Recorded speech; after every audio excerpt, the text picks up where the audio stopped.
ਸ਼ਮਾਦਾਨ।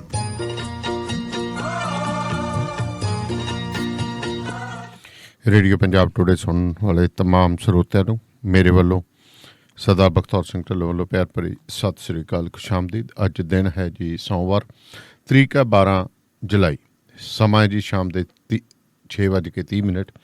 ਤੁਸੀਂ ਇਸ ਵਕਤ ਸਾਡੇ ਨਾਲ ਬਠਿੰਡਾ ਸਟੂਡੀਓ ਤੋਂ ਪ੍ਰੋਗਰਾਮ ਸ਼ਮਾਦਾਨ ਦੇ ਜ਼ਰੀਏ ਲਾਈਵ ਜੁੜੇ ਹੋਏ। ਇਸ ਪ੍ਰੋਗਰਾਮ ਦੇ ਵਿੱਚ ਤੁਸੀਂ ਕਾਲ ਕਰ ਸਕਦੇ ਹੋ 92 164 10 666, 98 149 10 666। ਤੁਹਾਡੀਆਂ ਕਾਲਸ ਲਈਆਂ ਜਾਣਗੀਆਂ, ਤੁਹਾਡੇ ਵਿਚਾਰ ਲਏ ਜਾਣਗੇ।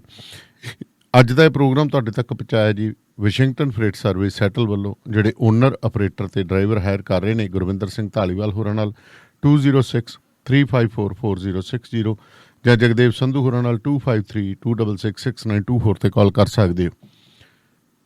ਅਕਾਲ ਟਰੱਕ ਐਂਡ ਟ੍ਰੇਲਰ 82 ਰੇਨਮ ਡਰਾਈਵ, ਫਾਰਮਰਸ ਰੋਡ, ਵਿਨੀਪੈਗ। ਇੱਥੇ ਤੁਹਾਨੂੰ ਹੁਣ ਵਾਸ਼, ਕੁਇਕ ਟਰੱਕ ਲਿਊਬ ਨਾਲ ਪਾਰਕਿੰਗ ਤੋਂ ਇਲਾਵਾ ਵਿੰਡ ਸਕਰੀਨ ਚੇਂਜ ਕੀਤੀ ਜਾਂਦੀ ਹੈ, brake, engine oil, engine rebuilt, differential, clutch ਅਤੇ DOT ਸੇਫਟੀ ਵੀ ਕੀਤੀ ਜਾਂਦੀ ਹੈ। ਕਹਿਣ ਤੋਂ ਭਾਵ ਵੀ ਸੈਮੀ ਅਤੇ ਟ੍ਰੇਲਰ ਦਾ ਤਮਾਮ ਕੰਮ ਕੀਤਾ ਜਾਂਦਾ ਹੈ। 2044592000 ਦੇ ਉੱਤੇ ਕਾਲ ਕਰ ਸਕਦੇ ਹੋ। ਜੇਕਰ ਤੁਹਾਨੂੰ ਕਿਸੇ ਪ੍ਰਕਾਰ ਦੀ ਵੀ ਇਮੀਗ੍ਰੇਸ਼ਨ ਅਸਿਸਟੈਂਸ ਚਾਹੀਦੀ ਹੈ ਕੈਲੀਫੋਰਨੀਆ ਦੇ ਵਿੱਚ, ਤਾਂ ਸਿੱਖੋ ਇਮੀਗ੍ਰੇਸ਼ਨ ਸਰਵਿਸਿਜ਼, ਜਿਹੜੇ ਰਜਿਸਟਰਡ ਅਤੇ ਬਾਉਂਡਡ ਨੇ ਗੁਰਸ਼ਰਨ ਸਿੱਖ ਹੋਰਾਂ ਨਾਲ 5102009988 ਤੇ ਤੁਸੀਂ ਕਾਲ ਕਰ ਸਕਦੇ ਹੋ। ਇਹ ਤੁਹਾਨੂੰ citizenship, work permit, family petition, OCI card, Indian passport, court filing, notary ਤੇ ਇੰਡੀਆ ਦੇ ਐਮਰਜੈਂਸੀ ਵੀਜ਼ੇ ਲਈ ਵੀ ਮਦਦ ਕਰਦੇ ਨੇ। 510-299-88 ਤੇ ਤੁਸੀਂ ਕਾਲ ਕਰ ਸਕਦੇ ਹੋ। ਕੁਛ ਵਪਾਰਕ ਸੁਨੇਹੇ ਅਤੇ ਇਹਨਾਂ ਵਪਾਰਕ ਸੁਨੇਹਿਆਂ ਬਾਅਦ ਫਿਰ ਤੁਹਾਡੇ ਨਾਲ ਜੁੜਦੇ ਹਾਂ। ਸੋ ਜੁੜੇ ਰਹੋ ਰੇਡੀਓ ਪੰਜਾਬ ਟੂਡੇ ਦੇ ਨਾਲ।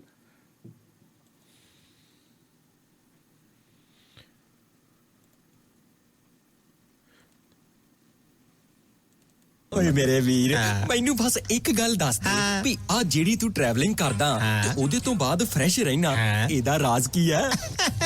ਇਹਦਾ ਰਾਜ਼ ਹੈ Arlington fuel stop. Arlington fuel stop 1801 pioneer street highway, exit 208 ਤੇ, ਜਿੱਥੇ ਤੁਹਾਨੂੰ ਫ੍ਰੀ ਕਾਫੀ, free fax service, free truck parking, ਰੋਟੀ, ਠੇਕਾ, ਲਾਂਡਰੀ, ਸ਼ਾਵਰ ਤੇ ਟਰੱਕਾਂ ਦਾ ਹੋਰ ਵੀ ਸਾਮਾਨ ਆਸਾਨੀ ਨਾਲ ਮਿਲੇਗਾ। ਹੁਣੇ ਕਾਲ ਕਰੋ 360 652 6066 ਯਾਨੀ 3606526066। ਇਹ ਦੋ ਲੋਕੇਸ਼ਨਾਂ ਤੋਂ ਸੇਵਾਵਾਂ ਪ੍ਰਦਾਨ ਕਰਦੇ ਨੇ। Second location Lost hill travel centre 14814 ਐਲੋਮ street, Lost hills. Phone number 6017972354।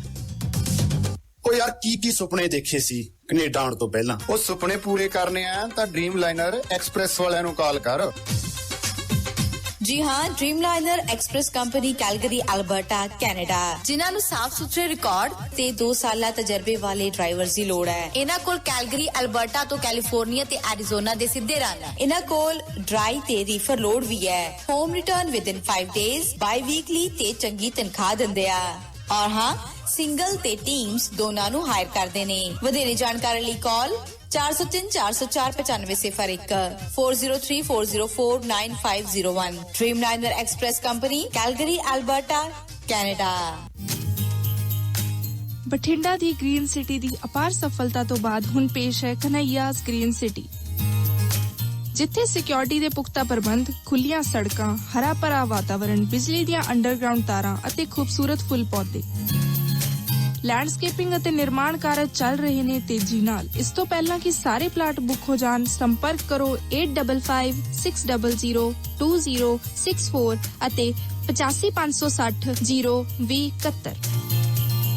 Trucking ਵਾਲੇ ਵੀਰੋ, ਧਿਆਨ ਨਾਲ ਸੁਣੋ। ਟਰੱਕ ਜਿੱਦਾਂ ਦਾ ਵੀ ਚਲਾਉਣੇ ਹੋ, ਮੈਨੂਅਲ ਜਾਂ ਆਟੋਮੈਟਿਕ, ਕੁਇਕ ਟਰੱਕ ਲਿਊਬ ਚੇਤੇ ਆਹੀ ਨਾ ਰੱਖਿਓ। ਟਰੱਕ ਦੀ ਵਧੀਆ ਸਰਵਿਸ ਲਈ ਕੁਇਕ ਟਰੱਕ ਲਿਊਬ। ਲਓ ਜੀ, ਤੀਜੀ ਲੋਕੇਸ਼ਨ ਵੀ ਖੋਲਤੀ ਆ, ਐਗਜ਼ਿਟ 579 ਫਰਮ ਹਾਈਵੇ 401 ਇਨ ਨਾਪਨੀ। ਆਹੋ ਜੀ, ਕੋਈ ਅਪਾਇੰਟਮੈਂਟ ਨਹੀਂ, drive through facility. Exit 579 firm highway 401 in ਨਾਪਨੀ। Quick truck lube, the one stop shop। 5196220660 ਜਾਂ quicktrucklube.com। QTL, because we care।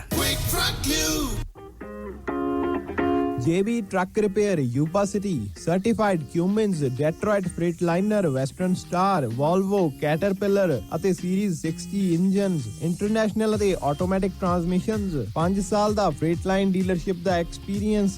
ਇਹ engine, truck, trailer, AC, electrical, DPF, DEF repair ਕਰਦੇ ਹਨ। Transmission, rear and, brakes, oil change ਕਰ ਦਿੰਦੇ ਹਨ। Certified 90 ਡੇ DOT inspection ਅਤੇ certified annual federal DOT inspection ਕਰਦੇ ਹਨ। 100 ਮਾਈਲ ਦੇ ਰੇਡੀਅਸ ਵਿੱਚ ਰੋਡ ਅਸਿਸਟੈਂਸ 24/7। ਨਵੇਂ ਕਸਟਮਰਸ ਲਈ 10% ਡਿਸਕਾਊਂਟ। ਹਫਤੇ ਦੇ 7 ਦਿਨ ਸਵੇਰੇ 7 ਤੋਂ ਸ਼ਾਮੀ 7 ਵਜੇ ਤੱਕ ਖੁੱਲੇ ਰਹਿੰਦੇ ਹਨ। ਹੋਰ ਜਾਣਕਾਰੀ ਲਈ ਕਾਲ ਜਗਰੂਪ ਬੋਇਲ 916 696 0634 ਜਾਂ ਜਗਰਾਜ ਬਲ 530 339 15। Address 3894 rail road avenue, Yuba city. ਇੱਥੇ ਹੁਣ ਟਰੱਕਾਂ ਦੇ ਯੂਜ਼ਡ ਤੇ ਬ੍ਰਾਂਡ ਨਿਊ ਟਾਇਰ ਵੀ ਮਿਲਦੇ ਹਨ। ਸੋ ਪ੍ਰੋਗਰਾਮ ਸ਼ਮਾਦਾਨ ਦੇ ਵਿੱਚ ਤੁਹਾਡਾ ਸਵਾਗਤ ਹੈ। ਢਿੱਲੋਂ ਸਾਹਿਬ ਸਤਿ ਸ੍ਰੀ ਅਕਾਲ ਜੀ। ਸਤਿ ਸ੍ਰੀ ਅਕਾਲ। ਢਿੱਲੋਂ ਸਾਹਿਬ, ਆਪਾਂ ਗੱਲ ਕਰਦੇ ਹਾਂ ਜੋਸ਼ੀ ਦੀ। ਉਹਨਾਂ ਨੇ ਬਿਆਨ ਦਿੱਤਾ ਕਿ ਕਿਸਾਨਾਂ ਦੀ ਗੱਲ ਕਰਕੇ ਮੈਂ ਕੋਈ ਗੁਨਾਹ ਨਹੀਂ ਕੀਤਾ, ਮੈਨੂੰ ਤਾਂ ਕਹਿੰਦੇ 골ਡ ਮੈਡਲ ਦੇ ਦਿੱਤਾ ਹੈ ਮੈਨੂੰ ਪਾਰਟੀ ਚੋਂ ਕੱਢ ਕੇ। ਇਹਦੇ ਵਿੱਚ ਸ਼ੱਕ ਵੀ ਕੋਈ ਨਹੀਂ। ਭਾਰਤੀ ਜਨਤਾ ਪਾਰਟੀ ਦਾ ਕੋਈ ਵੀ ਲੀਡਰ ਜੀ ਇਸ ਵੇਲੇ ਇਹ ਜ਼ਰੂਰਤ ਨਹੀਂ ਕਰ ਸਕਦਾ ਕਿ ਉਹ ਬਗੈਰ ਗਨਮੈਨਾਂ ਤੋਂ ਕਿਸੇ ਪਿੰਡ 'ਚ ਜਾ ਕੇ ਦੇਖੇ। ਲੇਕਿਨ ਅਨਿਲ ਜੋਸ਼ੀ ਨੇ ਕਿਉਂਕਿ ਕਿਸਾਨਾਂ ਦੇ ਹੱਕ 'ਚ ਹਾਂ ਦਾ ਨਾਰਾ ਮਾਰਿਆ ਜੀ, ਉਹਦੇ ਹਾਂ ਦੇ ਨਾਰੇ ਦਾ ਇਹ ਅਸਰ ਹੋਇਆ ਕਿ ਉਹ ਬੰਦਾ ਕੱਲ ਜਿਸ ਵੇਲੇ ਉਹਨੂੰ ਪਾਰਟੀ 'ਚੋਂ ਕੱਢਤਾ ਉਦੋਂ ਤੋਂ ਲੈ ਕੇ ਕੱਲ ਸ਼ਾਮ ਤੱਕ ਜੀ ਪਠਾਨਕੋਟ, ਗੁਰਦਾਸਪੁਰ, ਅੰਮ੍ਰਿਤਸਰ, ਜਿਹੜੇ ਇਹ 3 ਜ਼ਿਲ੍ਹੇ ਹੈ, ਇਹਨਾਂ 3 ਜ਼ਿਲ੍ਹਿਆਂ ਦੇ ਵਿੱਚੋਂ ਵਿਚਰੇ। ਉਹ BJP ਦੇ ਲੀਡਰਾਂ ਨੂੰ ਵੀ ਮਿਲੇ ਜਾ ਕੇ, ਉਹ ਕਿਸਾਨਾਂ ਨੂੰ ਵੀ ਮਿਲੇ। ਇੱਕ ਥਾਂ ਦੇ ਉੱਤੇ ਮੈਂ ਦੇਖ ਰਿਹਾ ਸੀ ਤਸਵੀਰ ਦੇ ਵਿੱਚ ਕਿਸਾਨ ਉਹਦੇ ਗਲਾਂ ਦੇ ਵਿੱਚ ਹਾਰ ਪਾ ਰਹੇ ਜੀ, ਔਰ ਉਹਦੇ ਨਾਲ ਖੜੇ ਆ। ਉਹ ਕਹਿੰਦਾ ਵੀ ਮੈਨੂੰ ਤਾਂ ਬਹੁਤ ਵੱਡਾ 골ਡ ਮੈਡਲ ਮਿਲ ਗਿਆ ਜੀ। ਰੰਜਨੀ ਮੈਨੂੰ ਕਹਿੰਦਾ ਗੁੱਸਾ ਨਹੀਂ ਕਿ ਮੈਨੂੰ ਕੱਢਿਆ ਕਿਉਂ। ਜੀ ਕਹਿੰਦਾ ਮੈਨੂੰ ਕੱਢਿਆ ਤਾਂ ਆਹ ਲੋਕ ਜਿਸ ਧਰਤੀ ਦਾ ਮੈਂ ਪਾਣੀ ਪੀਤਾ ਹੈ ਜੀ, ਜਿਸ ਧਰਤੀ ਦਾ ਮੈਂ ਅੰਨ ਖਾਧਾ ਹੈ, ਜੇ ਮੈਂ ਅੰਨਦਾਤੇ ਦੇ ਨਾਲ ਖਲੋਤਾ ਤਾਂ ਇਸ ਅੰਨਦਾਤੇ ਵੱਲੋਂ ਮੈਨੂੰ ਕਲਾਵੇ 'ਚ ਲੈ ਗਏ ਜੀ। ਮੈਨੂੰ ਇਸ ਅੰਨਦਾਤੇ ਨੇ ਬਹੁਤ ਵਧੀਆ ਆਦਰ ਮਾਣ ਦਿੱਤਾ ਹੈ। ਇਹ ਮੇਰੀ ਇੱਕ ਵੱਡੀ ਪ੍ਰਾਪਤੀ ਹੈ ਪੰਜਾਬੀ ਹੋਣ ਦੇ ਨਾਤੇ। ਜੇ ਮੈਨੂੰ ਪੰਜਾਬੀ ਹੋਣ ਦਾ, ਪੰਜਾਬੀ ਪੁੱਤ ਹੋਣ ਦਾ ਮਾਣ ਇਹਨਾਂ ਨੇ ਦਿੱਤਾ, ਮੈਨੂੰ ਇਹਨਾਂ ਨੇ ਪ੍ਰਵਾਨ ਕਰ ਲਿਆ, ਤਾਂ ਐਦੋਂ ਵੱਡਾ 골ਡ ਮੈਡਲ ਕੋਈ ਹੋਰ ਹੋ ਨਹੀਂ ਸਕਦਾ ਜੀ। ਇਹ ਗੱਲ ਠੀਕ ਹੈ, ਦਰੁਸਤ ਹੈ ਉਹਦੀ। ਦੂਜੀ ਗੱਲ ਅਸੀਂ ਇਹ ਦੇਖੀ ਤਾਂ ਉਹਨੇ ਕਿਹਾ ਕਿ ਮੈਂ ਪ੍ਰਵਾਨਗੀ ਲਊਂਗਾ ਸਿੰਘੂ ਔਰ ਟਿੱਕੀ ਬਾਰਡਰ ਵਾਲਿਆਂ ਤੋਂ। ਜੀ, ਜੇ ਉਹਨਾਂ ਨੇ ਪ੍ਰਵਾਨਗੀ ਦੇਤੀ ਤਾਂ ਮੈਂ ਇੱਕ ਪੰਜਾਬੀ ਹੋਣ ਦੇ ਨਾਤੇ, ਇੱਕ ਨਿਮਾਣਾ ਜੀ, ਜਾਂ ਜਿਹੜਾ ਹੈਗਾ ਸੇਵਕ ਹੋਣ ਦੇ ਨਾਤੇ ਮੈਂ ਉਹਨਾਂ ਤੋਂ ਜਾਊਂਗਾ ਤੇ ਜਾ ਕੇ ਮੈਂ ਉੱਥੋਂ ਆਸ਼ੀਰਵਾਦ ਵੀ ਲਊਂਗਾ। ਬਹੁਤ ਸਾਰੇ ਲੋਕਾਂ ਦਾ ਇਹ ਮੰਨਣਾ ਸੀ ਕਿ ਅਨਿਲ ਜੋਸ਼ੀ ਜਿਹੜਾ ਹੈਗਾ ਕਿਸੇ ਹੋਰ ਪਾਰਟੀ 'ਚ ਜਾਣ ਦੀ ਗੱਲ ਕਰ ਰਿਹਾ।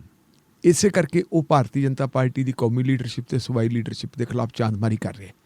ਹਾਲਾਂਕਿ ਕੌਮੀ ਲੀਡਰਸ਼ਿਪ ਦੇ ਖਿਲਾਫ ਉਹਨੇ ਚਾਂਦਮਾਰੀ ਉਸ ਤਰ੍ਹਾਂ ਨਹੀਂ ਸੀ ਕੀਤੀ। ਉਹਦੀ ਚਾਂਦਮਾਰੀ ਇਹ ਸੀ ਕਿ ਪੰਜਾਬ ਦੀ ਲੀਡਰਸ਼ਿਪ ਨੇ ਪੰਜਾਬ ਦੇ ਕਿਸਾਨਾਂ ਦੀ ਜਿਹੜੀ ਜਾਂ ਪੰਜਾਬ ਦੀ ਸਹੀ ਤਸਵੀਰ ਉਹ ਪੇਸ਼ ਨਹੀਂ ਕੀਤੀ ਹਾਈ ਕਮਾਂਡ ਦੇ ਸਾਹਮਣੇ। ਜੇ ਹਾਈ ਕਮਾਂਡ ਨੂੰ ਉਹਨਾਂ ਨੇ ਸਹੀ ਤਸਵੀਰ ਪੇਸ਼ ਕੀਤੀ ਹੁੰਦੀ ਤਾਂ ਹਾਲਤ ਇਹ ਨਾ ਹੁੰਦੇ। ਸ਼ੁਰੂ ਦੇ ਵਿੱਚ ਉਹ ਕਹਿੰਦਾ ਕਿਸਾਨਾਂ ਦੀ ਕੋਈ ਮੰਗ ਹੀ ਬੜੀ ਵੱਡੀ ਨਹੀਂ ਸੀ ਜੀ। ਉਹਨਾਂ ਦੀਆਂ ਮੰਗਾਂ ਦੋ ਸੀ ਵੀ MSP ਦਿਓ, MSP ਆਲਰੇਡੀ ਪੰਜਾਬ ਚੱਲ ਰਿਹਾ। ਦੂਜੀ ਉਹਨਾਂ ਦੀ ਮੰਗ ਸੀਗੀ ਕਿ ਜਿਹੜਾ ਡਿਸਪਿਊਟ ਪੈਣਾ ਕੰਟਰੈਕਟ ਫਾਰਮਿੰਗ ਦੇ ਕੇਸਾਂ 'ਚ ਜੀ, ਉਹ ਡਿਸਪਿਊਟ ਦਾ ਜਿਹੜਾ ਹੈਗਾ ਨਿਪਟਾਰਾ ਜੁਡੀਸ਼ੀਅਲ ਕੋਰਟ ਕਰੇ, ਨਾ ਕਿ ਐਸਟੀਮ ਕਰੇ। ਕਿੱਡੀ ਕੁ ਵੱਡੀ ਗੱਲ ਹੈ। ਕਹਿੰਦਾ ਜੀ ਇਹ ਠੀਕ ਤਰੀਕੇ ਨਾਲ ਇਹਨਾਂ ਨੇ ਗੱਲ ਦੱਸੀ ਹੁੰਦੀ ਤੇ ਗੱਲ ਨਹੀਂ ਸੀ ਬਣਨੀ ਜੀ। ਲੇਕਿਨ ਕੁਰਸੀਆਂ ਦੇ ਭੁੱਖੇ ਜਿਹੜੇ ਸਾਡੇ ਲੀਡਰ ਹੈ, ਖਾਸ ਕਰਕੇ ਉਹਨੇ ਅਸ਼ਵਨੀ ਸ਼ਰਮਾ ਪ੍ਰਧਾਨ ਕਿਹਾ ਤੇ ਨਾਲ ਜਿਹੜੀ ਉਹਦੀ ਟੀਮ ਹੈ ਉਹਨਾਂ ਨੂੰ ਕਿਹਾ, ਇਹਨਾਂ ਨੇ ਕੁਰਸੀਆਂ ਦੇ ਭੁੱਖਿਆਂ ਨੇ ਆਪਣੀਆਂ ਕੁਰਸੀਆਂ ਨੂੰ ਬਰਕਰਾਰ ਰੱਖਣ ਵਾਸਤੇ ਜਾ ਕੇ ਝੂਠ ਬੋਲਿਆ ਕਿ ਜੀ ਪੰਜਾਬ ਦੇ ਵਿੱਚ ਸਭ ਠੀਕ ਹੈ, ਸਭ ਠੀਕ ਹੈ, ਸਾਰੇ ਆ ਕੁਛ ਨਕਸਲਵਾੜੀ ਕਾਮਰੇਡ ਵਗੈਰਾ ਜੇ ਤੁਰੇ ਫਿਰਦੇ, ਬਾਕੀ ਤਾਂ ਸਾਰਾ ਪੰਜਾਬ ਨਾਲ ਹੈ। ਤੇ ਨਾਲ ਉਹਨੇ ਚੁਣੌਤੀ ਵੀ ਦੇਤੀ ਵੀ ਫਿਰ ਹੁਣ ਬਾਹਰ ਨਿਕਲ ਕੇ ਦੇਖਣ। ਚਲੋ ਉਸ ਬੰਦੇ ਦੇ ਖਿਲਾਫ ਜੋ ਇਹਨਾਂ ਨੇ ਕਾਰਵਾਈ ਕਰਵਾਤੀ ਤਾਂ ਉਹਨੇ ਕਿਹਾ ਕਿ ਮੈਨੂੰ ਜਿਹੜਾ ਕੱਢਿਆ ਇਹ ਮੇਰੀ ਜਿਹੜੀ 30-35 ਸਾਲ ਦੀ ਸਰਵਿਸ ਹੈ, ਉਸ 30-35 ਸਾਲ ਦੀ ਸਰਵਿਸ ਦਾ ਮੇਰਾ ਜਿਹੜਾ ਹੈਗਾ ਮੁੱਲ ਪਾਇਆ ਇਹਨਾਂ ਨੇ। ਉਹ ਕਹਿੰਦਾ ਜਿਹੜਾ ਦੱਸਿਆ ਪਤਾ ਲੱਗਿਆ ਮੈਨੂੰ ਕਿ ਉਹਦੇ ਫਾਦਰ ਦੀ ਖਾੜਕੂਵਾਦ ਦੇ ਦੌਰ 'ਚ, ਅੱਤਵਾਦ ਦੇ ਦੌਰ ਦੇ ਵਿੱਚ ਉਹਦੇ ਫਾਦਰ ਦਾ ਕਤਲ ਹੋ ਗਿਆ ਸੀ। ਫਿਰ ਤੁਸੀਂ ਯਾਦ ਕਰੋ ਇੱਕ ਵਾਰੀ ਨਗਰ ਕੌਂਸਲ ਦੀਆਂ ਚੋਣਾਂ ਸੀ ਤਰਨਤਾਰਨ ਤਰਨਤਾਰਨ ਨਗਰ ਕੌਂਸਲ ਦੀਆਂ ਚੋਣਾਂ ਵੇਲੇ ਉਹਦੇ ਭਰਾ ਨੂੰ ਅਕਾਲੀਆਂ ਨੇ ਢਾਹ ਕੇ ਕੁੱਟਿਆ ਸੀ। ਜੀ ਯਾਦ ਆ ਨਾ ਤੁਹਾਡੇ? ਬਿਲਕੁਲ। ਉਹ ਤਾਂ ਅਕਾਲੀਆਂ ਨੂੰ ਬੜੇ ਥਾਵਾਂ ਤੇ ਕੁੱਟਿਆ ਜੀ, ਆਪਣੇ ਜ਼ਿਲ੍ਹਾ ਪਰਿਸ਼ਦ। ਚਲੋ ਉਹ ਤਾਂ ਉਹ ਮਾਝੇ ਦੇ ਵਿੱਚ ਮਤਲਬ ਅਕਾਲੀਆਂ ਦੇ ਨਾਲ ਟੱਕਰ ਲੈਣ ਵਾਲਾ, ਮਾਝੇ ਦੇ ਵਿੱਚ ਅਕਾਲੀਆਂ ਦੇ ਨਾਲ ਟੱਕਰ ਲੈਣ ਵਾਲਾ, ਜਿੱਥੇ ਇੱਕ ਛਤਰ ਰਾਜ ਹੋਵੇ ਜੀ ਬਿਰਸਾ ਸਿੰਘ ਬਲਟੋਹਾ ਹੋਰਾਂ ਦਾ ਤੇ ਬਿਕਰਮ ਸਿੰਘ ਮਜੀਠੀਏ ਹੋਰਾਂ ਦਾ, ਉੱਥੇ ਤਰਨਤਾਰਨ ਦੇ ਇੱਕ ਵਿੱਚ ਪਿੰਡ ਦੇ ਵਿੱਚ ਉੱਠਿਆ ਬਾਹਮਣਾ ਦਾ ਮੁੰਡਾ ਜੋਸ਼ੀ, ਜੇ ਉਹ ਮੁਕਾਬਲਾ ਕਰਦਾ ਤਾਂ ਛੋਟੀ ਗੱਲ ਨਹੀਂ ਹੁੰਦੀ। ਤੁਹਾਡੇ ਇਹ ਵੀ ਯਾਦ ਹੋਣਾ ਹੈ ਕਿ ਕਮਰ ਵਿਜੇ ਪ੍ਰਤਾਪ ਸਿੰਘ SSP ਹੁੰਦਾ ਸੀ ਜੀ। ਕਮਰ ਵਿਜੇ ਪ੍ਰਤਾਪ ਸਿੰਘ ਨਾਲ ਉਹਦਾ ਪੇਚਾ ਪਿਆ ਸੀ ਤੇ ਉਸ ਪੇਚਾ ਪੈਣ ਵੇਲੇ ਵੀ ਉਸ ਬੰਦੇ ਨੇ ਧਰਨਾ ਲਾਇਆ ਸੀ ਜੀ। ਫਿਰ ਇੱਕ ਹੋਰ ਗੱਲ ਦੇਖੋ, ਇੱਕ ਟਾਈਮ ਉਹ ਸੀ ਜਦੋਂ ਵਿਰਸਾ ਸਿੰਘ ਬਲਟੋਹਾ ਨੇ ਪੰਜਾਬ ਦੀ ਵਿਧਾਨ ਸਭਾ 'ਚ ਕੀ ਕਿਹਾ ਸੀ? ਮੈਂ ਅੱਤਵਾਦੀ ਸੀ, ਮੈਂ ਅੱਤਵਾਦੀ ਹਾਂ ਤੇ ਅੱਤਵਾਦੀ ਰਹੂੰਗਾ। ਉਦੋਂ ਕੋਈ ਨਹੀਂ ਬੋਲਿਆ ਸੀ, ਸਿਰਫ ਉਹਨੇ ਕਿਹਾ ਸੀ ਜੀ ਮੈਂ ਇਹਦਾ ਹਿੱਸਾ ਨਹੀਂ ਬਣਨਾ। ਔਰ ਸਰਦਾਰ ਪ੍ਰਕਾਸ਼ ਸਿੰਘ ਬਾਦਲ ਨੂੰ ਖਿਮਾ ਜਾਚਨਾ ਕਰਨੀ ਪਈ ਸੀ ਜੀ ਕਿ ਮੇਰੇ ਪਾਰਲੀਮਾਨੀ ਸਕੱਤਰ ਨੇ ਕਿਹਾ ਜੋ ਗੱਲ ਠੀਕ ਨਹੀਂ ਕਹੀ, ਉਹਨੇ ਨਹੀਂ ਗੱਲ ਕੀਤੀ। ਮਤਲਬ ਬੰਦੇ ਦਾ ਸਟੈਂਡ ਸੀ ਇਸ ਕਿਸਮ ਦਾ। ਉਹਨੇ ਜਿਹੜਾ ਭਾਰਤੀ ਜਨਤਾ ਪਾਰਟੀ ਦੀ ਜਿਹੜੀ ਪੋਲੀਟੀਕਲ ਲਾਈਨ ਹੈ, ਉਸ ਪੋਲੀਟੀਕਲ ਲਾਈਨ ਦੀ ਉਹ ਰਾਖੀ ਕਰਦਾ ਰਿਹਾ। ਉਹਨੇ ਕਿਹਾ ਕਿ ਜਦੋਂ ਬੰਗਾਰੂ ਲਕਸ਼ਮਣ ਪੈਸੇ ਲੈਂਦਾ ਫੜਿਆ ਗਿਆ ਸੀ, ਉਹਨੇ ਪੈਸੇ ਲੈਣ ਵਾਲਾ ਸ਼ਬਦ ਨਹੀਂ ਇਸਤੇਮਾਲ ਕੀਤਾ, ਤਾਂ ਮੈਂ ਦੱਸਦਾ। ਉਹਨੇ ਕਿਹਾ ਬੰਗਾਰੂ ਲਕਸ਼ਮਣ ਵਾਲੇ ਕੇਸ ਵੇਲੇ ਅਟਲ ਬਿਹਾਰੀ ਵਾਜਪਾਈ ਦੇਸ਼ ਦੇ ਪ੍ਰਧਾਨ ਮੰਤਰੀ ਹੁੰਦੇ ਸੀ ਤੇ ਉਹਨਾਂ ਦਾ ਪੁਤਲਾ ਫੂਕਣਾ ਚਾਹੁੰਦੀ ਸੀ ਆਪੋਜੀਸ਼ਨ ਜੀ। ਕਹਿੰਦਾ ਮੈਂ ਇਕੱਲੇ ਨੇ ਵਿਰੋਧ ਕੀਤਾ ਸੀ, ਪੁਤਲਾ ਨਹੀਂ ਫੂਕਣ ਦਿੱਤਾ ਸੀ। ਅਸਲ ਦੇ ਵਿੱਚ ਬੰਗਾਰੂ ਲਕਸ਼ਮਣ ਨੇ ਕੀਤਾ ਕੀ ਸੀ? ਤਹਿਲਕਾ ਵਾਲਿਆਂ ਨੇ ਇੱਕ ਸਟਿੰਗ ਆਪਰੇਸ਼ਨ ਕੀਤਾ ਸੀ। ਬੰਗਾਰੂ ਲਕਸ਼ਮਣ ਨੂੰ 5 ਲੱਖ ਰੁਪਏ ਦੇਤੇ ਸੀ ਤੇ ਬੰਗਾਰੂ ਲਕਸ਼ਮਣ ਨਾਲੇ ਤਾਂ ਜਿਹੜੇ 5 ਲੱਖ ਜਿਹੜੀਆਂ ਦਥੀਆਂ ਸੀ ਉਹ ਐਂ ਰੱਖੀ ਜਾਂਦਾ ਸੀ ਤੇ ਨਾਲ ਮੱਥੇ ਨੂੰ ਲਾਈ ਜਾਂਦਾ ਸੀ, ਕਰਤਾ ਸੀ ਕਿ ਸ਼ੁਕਰ ਮਾਇਆ ਨਹੀਂ। ਉਹ ਨਾਲ ਕਹਿ ਰਿਹਾ ਸੀ ਕਿ ਪੈਸਾ ਭਗਵਾਨ ਵੀ ਨਹੀਂ ਹੋਤਾ, ਭਗਵਾਨ ਸੇ ਕੰਮ ਵੀ ਨਹੀਂ ਹੋਤਾ। ਉਹ ਮਾਮਲਾ ਜਿਹੜਾ ਹੈਗਾ ਉਦੋਂ ਕਹਿੰਦਾ ਜਦੋਂ ਇਹੋ ਜਿਹਾ BJP ਦਾ ਨੈਸ਼ਨਲ ਪ੍ਰੈਜ਼ੀਡੈਂਟ ਪੈਸੇ ਲੈਂਦਾ ਫੜਿਆ ਜਾਵੇ ਤੇ ਪ੍ਰਾਈਮ ਮਿਨਿਸਟਰ ਦਾ ਪੁਤਲਾ ਫੂਕਦੇ ਹੋਣ ਤੇ ਪੁਤਲਾ ਨਾ ਫੂਕਣ ਦੇਵੇ, ਗੱਲ ਛੋਟੀ ਨਹੀਂ ਹੁੰਦੀ। ਉਹ ਕਹਿੰਦਾ ਵੀ ਮੇਰੇ ਨਾਲ ਇਹਨੇ ਜ਼ਿਆਦਤੀ ਕੀਤੀ ਹੈ, ਧੱਕਾ ਕੀਤਾ ਹੈ, ਲੇਕਿਨ ਮੈਨੂੰ ਪੰਜਾਬੀਅਤ ਦਾ ਇੱਕ ਵੱਡਾ ਮੈਡਲ ਮਿਲਿਆ। ਅਗਲੀ ਗੱਲ ਉਹਨੇ ਕਹਿ ਦਿੱਤੀ ਕਿ ਮੈਂ ਇਲੈਕਸ਼ਨ ਲੜੂੰਗਾ ਆਪਦੇ ਹਲਕੇ ਤੋਂ ਜੀ। ਹੁਣ ਬਹੁਤ ਸਾਰੇ ਲੋਕ ਇਹ ਕਹਿੰਦੇ ਸੀ ਵੀ ਉਹ ਆਮ ਆਦਮੀ ਪਾਰਟੀ ਜੁਆਇਨ ਕਰ ਲੂ। ਉੱਤਰੀ ਹਲਕੇ ਤੋਂ ਉਹਨੇ ਚੋਣ ਲੜਨੀ ਹੈ ਤੇ ਉੱਤਰੀ ਹਲਕੇ ਤੋਂ ਹੀ ਕਹਿੰਦੇ ਜਿਹੜਾ ਤਿਆਰੀ ਕਰੀ ਜਾਂਦੇ ਆ ਕਮਰ ਵਿਜੇ ਪ੍ਰਤਾਪ ਸਿੰਘ ਜੀ, ਜਿਨ੍ਹਾਂ ਨੇ BJP ਜੁਆਇਨ ਕੀਤੀ, ਆਪਣੀ ਕੀਤੀ ਹੈ ਤੁਹਾਡੀ ਆਮ ਆਦਮੀ ਪਾਰਟੀ ਜੁਆਇਨ। ਅਕਾਲੀ ਦਲ ਨੇ ਉਹ ਸੀਟ ਜਿਹੜੀ ਹੈਗੀ ਹੈ ਛੱਡਤੀ ਉਹਨਾਂ ਨੂੰ, ਬਸਪਾ ਵਾਲਿਆਂ ਨੂੰ। ਵੈਸੇ ਅਕਾਲੀ ਦਲ ਦੇ ਇੱਕ ਲੀਡਰ ਨੇ ਕਿਹਾ ਵੀ ਐਡੀ ਵੱਡੀ ਗੱਲ ਨਹੀਂ, ਅਸੀਂ ਸੀਟ ਬਦਲ ਵੀ ਸਕਦੇ ਹਾਂ ਜੇ ਉਹਨੇ ਆਉਣਾ ਹੈ, ਪਰ ਉਹਨੇ ਕਿਹਾ ਕਿ ਹਾਲੇ ਮੇਰੇ ਸਾਹਮਣੇ ਪੋਲੀਟੀਕਲ ਏਜੰਡਾ ਨਹੀਂ, ਸਿਰਫ ਤੇ ਸਿਰਫ ਕਿਸਾਨੀ ਏਜੰਡਾ ਹੈ ਜੀ। ਸੋ ਮੈਂ ਕਿਸਾਨੀ ਦੇ ਨਾਲ ਖੜਾ ਤੇ ਕਿਸਾਨੀ ਦੇ ਨਾਲ ਖੜਾ ਰਹੂੰਗਾ। ਮੇਰੇ ਖਿਆਲ ਮੁਤਾਬਕ ਭਾਵੇਂ ਉਹਦੀ ਰਾਜਨੀਤਿਕ ਕਈ ਵਾਰੀ ਇਹ ਵੀ ਹੁੰਦਾ ਨਾ ਦਾਨੇਲੀ ਸਾਹਿਬ ਕਿ ਕੱਲ ਕਲੋਤਰ ਨੂੰ ਜੀ ਜਦੋਂ ਯੂਪੀ ਦੀਆਂ ਚੋਣਾਂ ਆਉਣਗੀਆਂ, ਯੂਪੀ ਦੀਆਂ ਚੋਣਾਂ ਤੋਂ ਪਹਿਲਾਂ ਭਾਰਤੀ ਜਨਤਾ ਪਾਰਟੀ ਨੂੰ ਇਸ ਗੱਲ ਦੀ ਲੋੜ ਮਹਿਸੂਸ ਹੋਊਗੀ ਕਿ ਕਿਸਾਨਾਂ ਨਾਲ ਬੈਠ ਕੇ ਮਾਮਲਾ ਨਿਪਟਾ ਲਿਆ ਜਾਏ। ਉਸ ਵੇਲੇ ਵੀ ਉਹਨਾਂ ਨੂੰ ਇੱਕ ਚਿਹਰੇ ਦੀ ਲੋੜ ਹੋਊ ਕਿ ਜਿਹੜਾ ਕਿਸਾਨਾਂ ਕੋਲ ਜਾ ਸਕਦਾ ਔਰ ਉਹ ਚਿਹਰਾ ਇਹ ਵੀ ਹੋ ਸਕਦਾ ਕਿ ਉਹ ਫਿਰ ਚਿਹਰਾ ਬਣਾਉਣ ਵਾਸਤੇ ਵੀ ਆਹੀ ਗੱਲ ਤੇ ਮੈਂ ਇੱਕ ਜਿਹੜੀ ਹੈਗੀ ਹੈ ਪਲਾਨ ਬਣਾਇਆ। ਇਹ ਨਾ ਅੱਜ ਮੈਨੂੰ ਜਦੋਂ ਇਹ ਚੀਜ਼ ਦੀ ਗੱਲ ਆਪਾਂ ਕੱਲ ਮੈਂ ਇਹਦੀ ਕਵਰੇਜ ਪਾਈ ਤੇ ਮੈਨੂੰ 3-4 ਮੈਸੇजेस ਆਏ ਤੁਹਾਡੇ ਵਾਲੀ ਗੱਲ। ਉਹ ਕਹਿੰਦੇ ਵੀ ਬੰਦਾ ਇਹ ਪਲਾਨ ਹੈਗਾ ਘਰੇ ਆਪਦੇ ਬੰਦਿਆਂ ਨੂੰ ਕੱਢ ਕੇ ਇੱਕ ਵਾਰੀ, ਠੀਕ ਆ, ਆਪਾਂ ਸਰਪੰਚੀ ਵਾਲੀ ਗੱਲ ਬੜੇ ਵਾਰੀ ਸੁਣਾਉਣੇ ਹੁੰਦੇ, ਸਾਰਾ ਕੁਝ ਕਰਦੇ ਆ ਵੀ ਚੱਲ ਭਾਈ ਤੂੰ ਖੇਰਾ ਇਹਨਾਂ 'ਚ ਵੜਦਾ ਤਾਂ ਉਹ ਹਾਂ ਦਾ ਨਾਰਾ ਮਾਰ, ਕੱਲ ਨੂੰ ਰਾਜਨਾਮਾ ਵੀ ਤਾਂ ਤੈਨੂੰ ਕਰਾਉਣਾ ਪੈਣਾ। ਬਿਲਕੁਲ ਤੇ ਨਾਲੇ ਤੇਰੀ ਘਰ ਵਾਪਸੀ ਕਹਾਂਗੇ ਜਿਹੜੀ ਘਰ ਵਾਪਸੀ ਹੋ ਗਈ, ਗੱਲ ਵੀ ਕਰਾਏਗਾ ਜੇ ਤੂੰ ਰਾਜਨਾਮਾ ਕਰਾਤਾ। ਆਪਾਂ ਕਹਿੰਦੇ ਹੁੰਦੇ ਆ ਵੀ ਜਿਵੇਂ ਮੈਨੂੰ ਪੁਰਾਣੇ ਬਜ਼ੁਰਗ ਗੱਲ ਸੁਣਾਉਂਦੇ ਹੁੰਦੇ, ਕਹਿੰਦੇ ਕਿਸੇ ਮੀਆਂ ਨੂੰ ਆਦਤ ਸੀਗੀ ਜੀ ਮੱਝਾਂ ਚੋਰੀ ਦੀ, ਉਹ ਛੱਡਿਆ ਨਾ ਕਰੇ ਤੇ ਉਹ ਲੱਗੇ ਲਗਾਏ ਕੋਈ ਬੰਦਾ ਉਹਦੇ ਘਰੇ ਪੈੜ ਪਹੁੰਚ ਗਈ, ਪੰਚਾਇਤ ਸੱਦ ਲਈ, ਮੱਝ ਨੂੰ ਨੇ ਲੱਭਣ ਨਾ ਦਿੱਤੀ, ਗਾਇਬ ਕਰਤੀ, ਛੱਤ ਤੇ ਚੜਾਈ, ਕਿੱਥੇ ਚੜਾਈ ਰੱਬ ਜਾਣੇ। ਉਹ ਜਦੋਂ ਪੰਚਾਇਤ ਬਹਿ ਗਈ ਕਹਿੰਦੇ ਵੀ ਕਿਉਂ ਵੀ ਮੀਆਂ ਮਸਜਿਦ ਦਾ ਦਰਵਾਜ਼ਾ ਖੋਲ੍ਹਦਾ, ਇਹ ਬਹੁਤ ਵੱਡੀ ਗੱਲ ਸਹੁੰ ਹੁੰਦੀ ਹੈ ਜੀ। ਉਹਨੇ ਉਦੋਂ ਤਾਂ ਕਹਿਤਾ ਮੈਂ ਖੋਲ੍ਹਦਾ, ਤੇ ਤੁਹਾਨੂੰ ਪਤਾ ਵੀ ਮੁਸਲਮਾਨ ਬਹੁਤ ਘੱਟ ਜਿਹੜੇ ਹੈਗੇ ਨੇ ਉਹ ਸਹੁੰ ਖਾਂਦੇ ਆ, ਮਸੀਤ ਬਹੁਤ ਘੱਟ ਚੜ੍ਹਦੇ। ਨਹੀਂ, ਜਿਹੜੀ ਉਹ ਆਪਦੇ ਧਰਮ ਦੇ ਵਿੱਚ ਜਿਹੜੀ ਉਹਨਾਂ ਦੀ ਪਰਪੱਕਤਾ ਬਹੁਤ ਜ਼ਿਆਦਾ ਹੈ। ਕੁਝ ਲੋਕ ਉਹਨੂੰ ਕੱਟੜਤਾ ਕਹਿੰਦੇ ਆ, ਲੇਕਿਨ ਮੈਂ ਕਹੂੰਗਾ ਉਹਨਾਂ ਦੀ ਪਰਪੱਕਤਾ ਹੈ। ਉਹ ਨਾਲ ਉਹਦਾ ਕੋਈ ਬੇਲੀ ਸੀ ਤੇ ਤੁਹਾਡੇ ਵਰਗਾ ਸਿਆਣਾ ਕਹਿੰਦਾ ਵੀ ਹੁਣ ਤੂੰ ਕੀ ਕਰੇਂਗਾ? ਕਹਿੰਦਾ ਚੋਰੀ ਤਾਂ ਮੈਨੂੰ ਪਤਾ ਤੂੰ ਕੀਤੀ ਹੈ, ਮੇਰਾ ਬੇਲੀ ਹੈ। ਕਹਿੰਦਾ ਫਿਰ ਬਚਾ ਤੂੰ। ਕਹਿੰਦਾ ਕੋਈ ਨਾ, ਚੱਲ ਪੰਚਾਇਤ 'ਚ। ਉਹ ਕਹਿੰਦੇ ਕਿਉਂ ਵੀ ਦਰਵਾਜ਼ਾ ਖੋਲ੍ਹਦਾ? ਕਹਿੰਦਾ ਜੀ ਮੈਂ ਤੁਹਾਨੂੰ ਗੱਲ ਕਹੀ ਸੀ, ਮੈਂ ਦਰਵਾਜ਼ਾ ਖੋਲ੍ਹਦਾ। ਕਹਿੰਦਾ ਉਹ ਜਦੋਂ ਜਾ ਕੇ ਤੇ ਕੁੰਡੇ ਨੂੰ ਹੱਥ ਪਾਉਣ ਲੱਗਾ ਤਾਂ ਬਾਂਹ ਚੱਕੀ ਤੇ ਉਹਦੇ ਬੇਲੀ ਨੇ ਬਾਂਹ ਫੜ ਲਈ। ਉਹ ਕਹਿੰਦਾ ਕਿਉਂ? ਮੱਝ ਚੋਰੀ ਦਾ ਹੀ ਮਸਲਾ ਹੈ, ਮਸਜਿਦ ਦਾ ਦਰਵਾਜ਼ਾ ਕਿਉਂ ਖੋਲਦਾ? ਮੈਂ ਮੰਨਦਾ ਤੂੰ ਮੱਝ ਚੋਰੀ ਨਹੀਂ ਕੀਤੀ, ਪਰ ਆਪਾਂ ਕਹਿੰਦਾ ਮੱਝ ਦੇ ਪੈਸੇ ਦਿੰਨੇ ਆ, ਨਾਲ ਕਹਿੰਦਾ ਹਰਜਾਨਾ ਦਿੰਨੇ ਆ, ਤੇ ਨਾਲੇ ਮਾਫੀ ਮੰਗਦੇ। ਉਹ ਕੰਮ ਮੈਨੂੰ ਆ ਲੱਗਦਾ। ਨਹੀਂ ਉਹ ਤਾਂ ਹੈ ਹੀ ਨਾ। ਜੇ ਹੁਣ ਕਹਿੰਦਾ ਮੈਂ ਸਿੰਘੂ ਵੀ ਜਾਊਂ, ਮੈਂ ਟਿਕਰੀ ਵੀ ਜਾਊਂਗਾ, ਮੈਂ ਆਸ਼ੀਰਵਾਦ ਲਊਂਗਾ, ਆਸ਼ੀਰਵਾਦ ਵੀ ਲਊਂਗਾ, ਇਹਦਾ ਮਤਲਬ ਰਾਹ ਬਣਾਇਆ ਜਾ ਰਿਹਾ, ਮਸਜਿਦ ਦੇ ਦਰਵਾਜ਼ੇ ਕੁੰਡੇ ਕੰਨੀ ਬਿਲਕੁਲ ਤੁਰ ਰਿਹਾ। ਬਿਲਕੁਲ ਸੋ ਢਿੱਲੋਂ ਸਾਹਿਬ ਜਿਵੇਂ ਇਹ ਗੱਲ ਕਰ ਰਹੇ, ਪਰ ਗੱਲ ਇਹੀ ਹੈ ਕਿ ਹਾਲਾਤ ਪੰਜਾਬ ਦੇ ਜੇਕਰ ਆਪਾਂ ਦੇਖੀਏ ਨਾ ਤਾਂ ਇੱਕ ਬਹੁਤ ਵੱਡਾ ਕਨਫਲਿਕਟ ਪੈਦਾ ਕੀਤਾ ਜਾ ਰਿਹਾ। ਜਿਵੇਂ ਆਪਾਂ ਗਾਂਹ ਕਰੀਏ, ਕਿਸਾਨਾਂ ਨੇ ਜਿਹੜਾ ਬੀਜੇਪੀ ਆਗੂਆਂ ਨਾਲ ਰੌਲਾ ਪੈ ਰਿਹਾ, ਜਿੱਥੇ ਜਾਂਦੇ ਆ ਵਿਰੋਧ ਹੋ ਰਿਹਾ। ਅਸ਼ਵਨੀ ਕੁਮਾਰ ਬਹੁਤ ਬੋਲਿਆ ਅੱਜ ਪ੍ਰੈਸ ਕਾਨਫਰੰਸ ਦੇ ਵਿੱਚ, ਸਾਰੇ ਬੋਲੇ ਨੇ। ਇਹ ਟਿਕਦੇ ਵੀ ਨਹੀਂ, ਕਨਫਲਿਕਟ ਕ੍ਰੀਏਟ ਕੀਤਾ ਜਾ ਰਿਹਾ। ਪੰਜਾਬ ਦੇ ਹਾਲਾਤਾਂ ਨੂੰ ਕਿੱਧਰ ਲੈ ਕੇ ਜਾ ਰਿਹਾ ਹੈ? ਦੇਖੋ 2-3 ਗੱਲਾਂ ਇਹਦੇ 'ਚ ਆਪਾਂ ਨੂੰ ਕਰਨ ਵਾਲੀਆਂ, ਜਿਹੜੀਆਂ ਮਤਲਬ ਸ਼ਾਇਦ ਸਾਡੇ ਬਹੁਤ ਸਾਰੇ ਸਰੋਤੇ ਗਾਲਾਂ ਵੀ ਕੱਢਣ। ਉਹ ਇਹ ਵੀ ਕਹਿਣ ਕਿ ਇਹ ਸਰਕਾਰ ਦੇ ਭਗਤ ਹੈ ਤੇ ਫਲਾਨਾ ਤਿਮਕਾ ਜੋ ਮਰਜ਼ੀ ਕਹੀ ਜਾਣ, ਪਰ ਜਿਵੇਂ ਕਿ ਆਪਣਾ ਪਹਿਲਾ ਟਰੈਕ ਰਿਕਾਰਡ ਹੈ ਉਵੇਂ ਰਹੂ। ਅਸੀਂ ਠੀਕ ਨੂੰ ਠੀਕ ਤੇ ਗਲਤ ਨੂੰ ਗਲਤ ਕਹੇ ਵਗੈਰਾ ਰਹਿ ਨਹੀਂ ਸਕਦੇ ਜੀ। ਕਿਸਾਨਾਂ ਨੇ ਜਦੋਂ ਅੰਦੋਲਨ ਸ਼ੁਰੂ ਕੀਤਾ ਤਾਂ ਕਿਸਾਨਾਂ ਨੇ ਕਿਸੇ ਦਾ ਬਾਈਕਾਟ ਨਹੀਂ ਕੀਤਾ ਜੀ। ਕਿਸਾਨ ਸਿੱਧਾ ਕੰਮ ਕਰਦੇ ਸੀ ਆਪਦਾ। ਅਖੀਰ ਜਦੋਂ ਜਾ ਕੇ ਉਹਨਾਂ ਦੇ ਰਾਹਾਂ 'ਚ ਅੜਿੱਕੇ ਪਾਏ ਗਏ ਜੀ, ਉਹਨਾਂ ਨੂੰ ਦਿੱਲੀ ਜਾਣ ਤੋਂ ਰੋਕਿਆ ਗਿਆ, ਉਹਨਾਂ ਨੂੰ ਬਾਹਰ ਜਾ ਕੇ ਰੋਕਿਆ ਗਿਆ। ਉਹਨਾਂ ਨੇ ਕਿਹਾ ਸਾਨੂੰ ਰੋਕਤਾ, ਲਓ ਜੀ ਬੀਜੇਪੀ ਦੇ ਲੀਡਰਾਂ ਦਾ ਘਰਾਓ ਕਰ ਦਿਓ ਜੀ, ਉਹਨਾਂ ਦਾ ਘਰਾਓ ਕਰ ਦਿਓ, ਉਹਨਾਂ ਨੂੰ ਵਿਚਰ ਨਾ ਦਿਓ। ਨਾਲ ਉਹਨਾਂ ਨੇ ਕਹਿੰਦਾ ਮਲਟੀਨੈਸ਼ਨਲ ਕੰਪਨੀਆਂ ਜਿਹੜੇ ਕਾਰਪੋਰੇਟ ਘਰਾਣੇ ਹੈ ਜੀ, ਜਿਨ੍ਹਾਂ ਦੀ ਖਾਤਰ ਇਹ ਕਾਲੇ ਕਾਨੂੰਨ ਬਣਾਏ, ਉਹਨਾਂ ਦਾ ਵੀ ਕਾਰੋਬਾਰ ਜਿਹੜਾ ਰੋਕ ਦਿਓ। ਉਹਨਾਂ ਦੇ ਦਫ਼ਤਰਾਂ ਦੇ ਮੂਹਰੇ, ਉਹਨਾਂ ਦੇ ਕਾਰੋਬਾਰਾਂ ਦੇ ਮੂਹਰੇ ਧਰਨੇ ਮਾਰ ਦਿਓ, ਟੋਲ ਪਲਾਜ਼ਿਆਂ ਤੇ ਧਰਨੇ ਮਾਰ ਦਿਓ। ਕਿਸੇ ਨੂੰ ਕੋਈ ਇਤਰਾਜ਼ ਨਹੀਂ ਸੀ ਜੀ। ਸਾਰੇ ਲੋਕ ਕਹਿੰਦੇ ਸੀ ਬਹੁਤ ਵਧੀਆ ਕੀਤਾ। ਸਗੋਂ ਮੈਂ ਕਹਿੰਦਾ ਕਿ ਟੋਲ ਪਲਾਜ਼ਿਆਂ ਵਾਲੀਆਂ ਥਾਵਾਂ ਤੇ ਜਿੱਥੇ ਰੋਕੇ ਸੀ, ਜੇ ਕਿਸੇ ਬੰਦੇ ਨੂੰ 100 ਰੁਪਇਆ ਟੋਲ ਪਲਾਜ਼ੇ ਦਾ ਦੇਣਾ ਪੈਂਦਾ ਤੇ ਉਤਰਿਆ ਜਾਂਦਾ ਨਾ। ਕਿ ਬਹੁਤ ਚਲੋ ਮੇਰੇ ਵਰਗੇ ਮੁਫਤਖੋਰੇ ਵੀ ਹੋਣਗੇ, ਪਰ ਬਹੁਤ ਸਾਰੇ ਇਹ ਹੁੰਦੇ ਸੀ ਕਿ ਕਿਸਾਨ ਬੈਠੇ ਆ, ਲੜਾਈ ਲੜਦੇ ਯਾਰ, ਲੋਕਾਂ ਦੀ ਲੜਾਈ ਲੜਦੇ, 500 ਰੁਪਇਆ ਕੱਢ ਕੇ ਦਿੰਦੇ ਵੀ ਮੈਂ ਵੇਖੇ। ਉਹ ਆਪਦੀ ਥਾਂ ਤੇ ਉੱਤੇ ਸੀ। ਲੇਕਿਨ ਭਾਰਤ ਦੀ ਸਰਕਾਰ ਨੇ ਸ਼ੁਰੂ ਦੇ ਵਿੱਚ ਇਹਨਾਂ ਨਾਲ ਗੱਲ ਤੋਰੀ, ਗੱਲਬਾਤ ਚੱਲ ਪਈ। 10-11 ਮੀਟਿੰਗਾਂ ਹੁਣ ਤੱਕ ਹੋ ਚੁੱਕੀਆਂ। ਲਾਸਟ ਜਿਹੜੀ ਮੀਟਿੰਗ ਆ ਉਹ ਜਨਵਰੀ ਦੇ ਤੀਜੇ ਹਫ਼ਤੇ ਹੋਈ ਸੀ। ਉਹਦੇ ਵਿੱਚ ਇਹਨਾਂ ਨੇ ਕਹਿ ਦਿੱਤਾ ਸੀ ਜੀ ਤੁਸੀਂ ਹੋਰ ਜੋ ਮਰਜ਼ੀ ਕਰਵਾ ਲਓ। ਅਮਿਤ ਸ਼ਾਹ ਨੇ ਗੱਲ ਕੀਤੀ ਕਿਸਾਨਾਂ ਦੇ ਨਾਲ ਕਿ ਭਾਵੇਂ ਤੁਸੀਂ ਜੋ ਮਰਜ਼ੀ ਕਰਾ ਲਓ, ਫਾਈਲ ਕੱਲੀ ਇਹ ਰਹਿਣ ਦਿਓ, ਕਾਗਜ਼ ਵਿੱਚੋਂ ਸਾਰੇ ਕੱਢ ਦਿਓ, ਆਪਦੀ ਮਰਜ਼ੀ ਦੇ ਪਾ ਦਿਓ, ਪਰ ਸਾਡੀ ਫਾਈਲ ਨਾ ਬਦਲੋ, ਉੱਤੋਂ ਕਵਰ ਨਾ ਬਦਲੋ। ਇਹ ਹੋ ਜੇ ਸਾਡਾ ਵੀ ਇਹਨਾਂ ਨੇ ਜੀ ਇਹ ਜਿਹੜੇ ਹੈਗੇ ਕਾਨੂੰਨ ਹੈ, ਜਿਹੜੇ ਕਾਨੂੰਨ ਇਹਨਾਂ ਨੇ ਵਾਪਸ ਨਹੀਂ ਲਏ। ਜਿਹੜਾ ਰਿਪੀਲ ਵਾਲਾ ਮਾਮਲਾ ਸੀ ਨਾ ਵੀ ਮੋਦੀ ਹੈ ਤਾਂ ਮੁਮਕਿਨ ਹੈ ਵੀ ਕਿਤੇ ਨਾਮੁਮਕਿਨ ਨਾ ਹੋ ਜਾਏ। ਜੇ ਨਾਮੁਮਕਿਨ ਹੋ ਗਿਆ ਤਾਂ ਦਾਨੇਵਾਲੀਆ ਸਾਹਿਬ ਉਹਦੇ ਨਾਲ ਫਿਰ ਹੋਰ ਸੀ, ਜਿਹੜੇ ਹੋਰ ਇਹਨਾਂ ਨੇ ਕਈ ਭੈੜੇ ਕਾਨੂੰਨ ਬਣਾਏ ਹੈ। ਜਿਹੜੇ ਵਰਕਿੰਗ ਕਲਾਸ ਦੇ ਖਿਲਾਫ ਇਹਨਾਂ ਨੇ ਕਾਨੂੰਨ ਬਣਾਏ, ਲੇਬਰ ਲਾਜ਼ ਦੇ ਵਿੱਚ ਇਹਨਾਂ ਨੇ ਜਿਹੜੇ ਬਣਾਏ ਹੋਏ ਹੈ, ਚੇਂਜਸ ਕੀਤੀਆਂ, ਤਬਦੀਲੀਆਂ ਕੀਤੀਆਂ, ਸਾਰਾ ਕੁਝ ਉਹਨਾਂ ਨੂੰ ਕਰਨਾ ਪੈਣਾ ਸੀ। ਔਰ ਇਹ ਗੱਲ ਪ੍ਰਾਈਵੇਟ ਜਿਹੜੀ ਮੀਟਿੰਗ ਦੇ ਵਿੱਚ ਉਹਨਾਂ ਨੇ ਕਹਿ ਵੀ ਦਿੱਤੀ ਸੀ ਇੱਕ ਵਾਰੀ ਕਿ ਜੇ ਅਸੀਂ ਤੁਹਾਡੀ ਗੱਲ ਮੰਨ ਲਈ ਤੇ ਕਾਰਪੋਰੇਟ ਘਰਾਣੇ ਸਾਨੂੰ ਕਿਵੇਂ ਤੁਰਨ ਦੇਣਾ। ਲਓ ਜੀ, ਹੁਣ ਬੜੇ ਲੰਬੇ ਸਮੇਂ ਤੋਂ ਉਹਨਾਂ ਦੇ ਰਾਹ ਉਹਨਾਂ ਨੇ ਬੰਦ ਕੀਤਾ ਕਿ ਅਸੀਂ ਤੁਹਾਡੇ ਨਾਲ ਗੱਲ ਨਹੀਂ ਕਰਨੀ। ਔਰ ਇਹਦੇ ਨਾਲ ਹੀ ਮੈਂ ਜੋੜ ਕੇ ਦੇਖੂੰਗਾ ਕਿ ਜਦੋਂ 26 ਜਨਵਰੀ ਵਾਲੀ ਗੱਲ ਹੋਈ ਹੈ, 26 ਜਨਵਰੀ ਤੋਂ ਪਹਿਲਾਂ ਜਿਹੜੀ ਲਾਸਟ ਮੀਟਿੰਗ ਹੋਈ ਹੈ ਉਹਦੀ ਵਿਆਖਿਆ ਕੀਤੀ ਹੈ ਬਲਵੀਰ ਸਿੰਘ ਰਾਜੇਵਾਲ ਨੇ।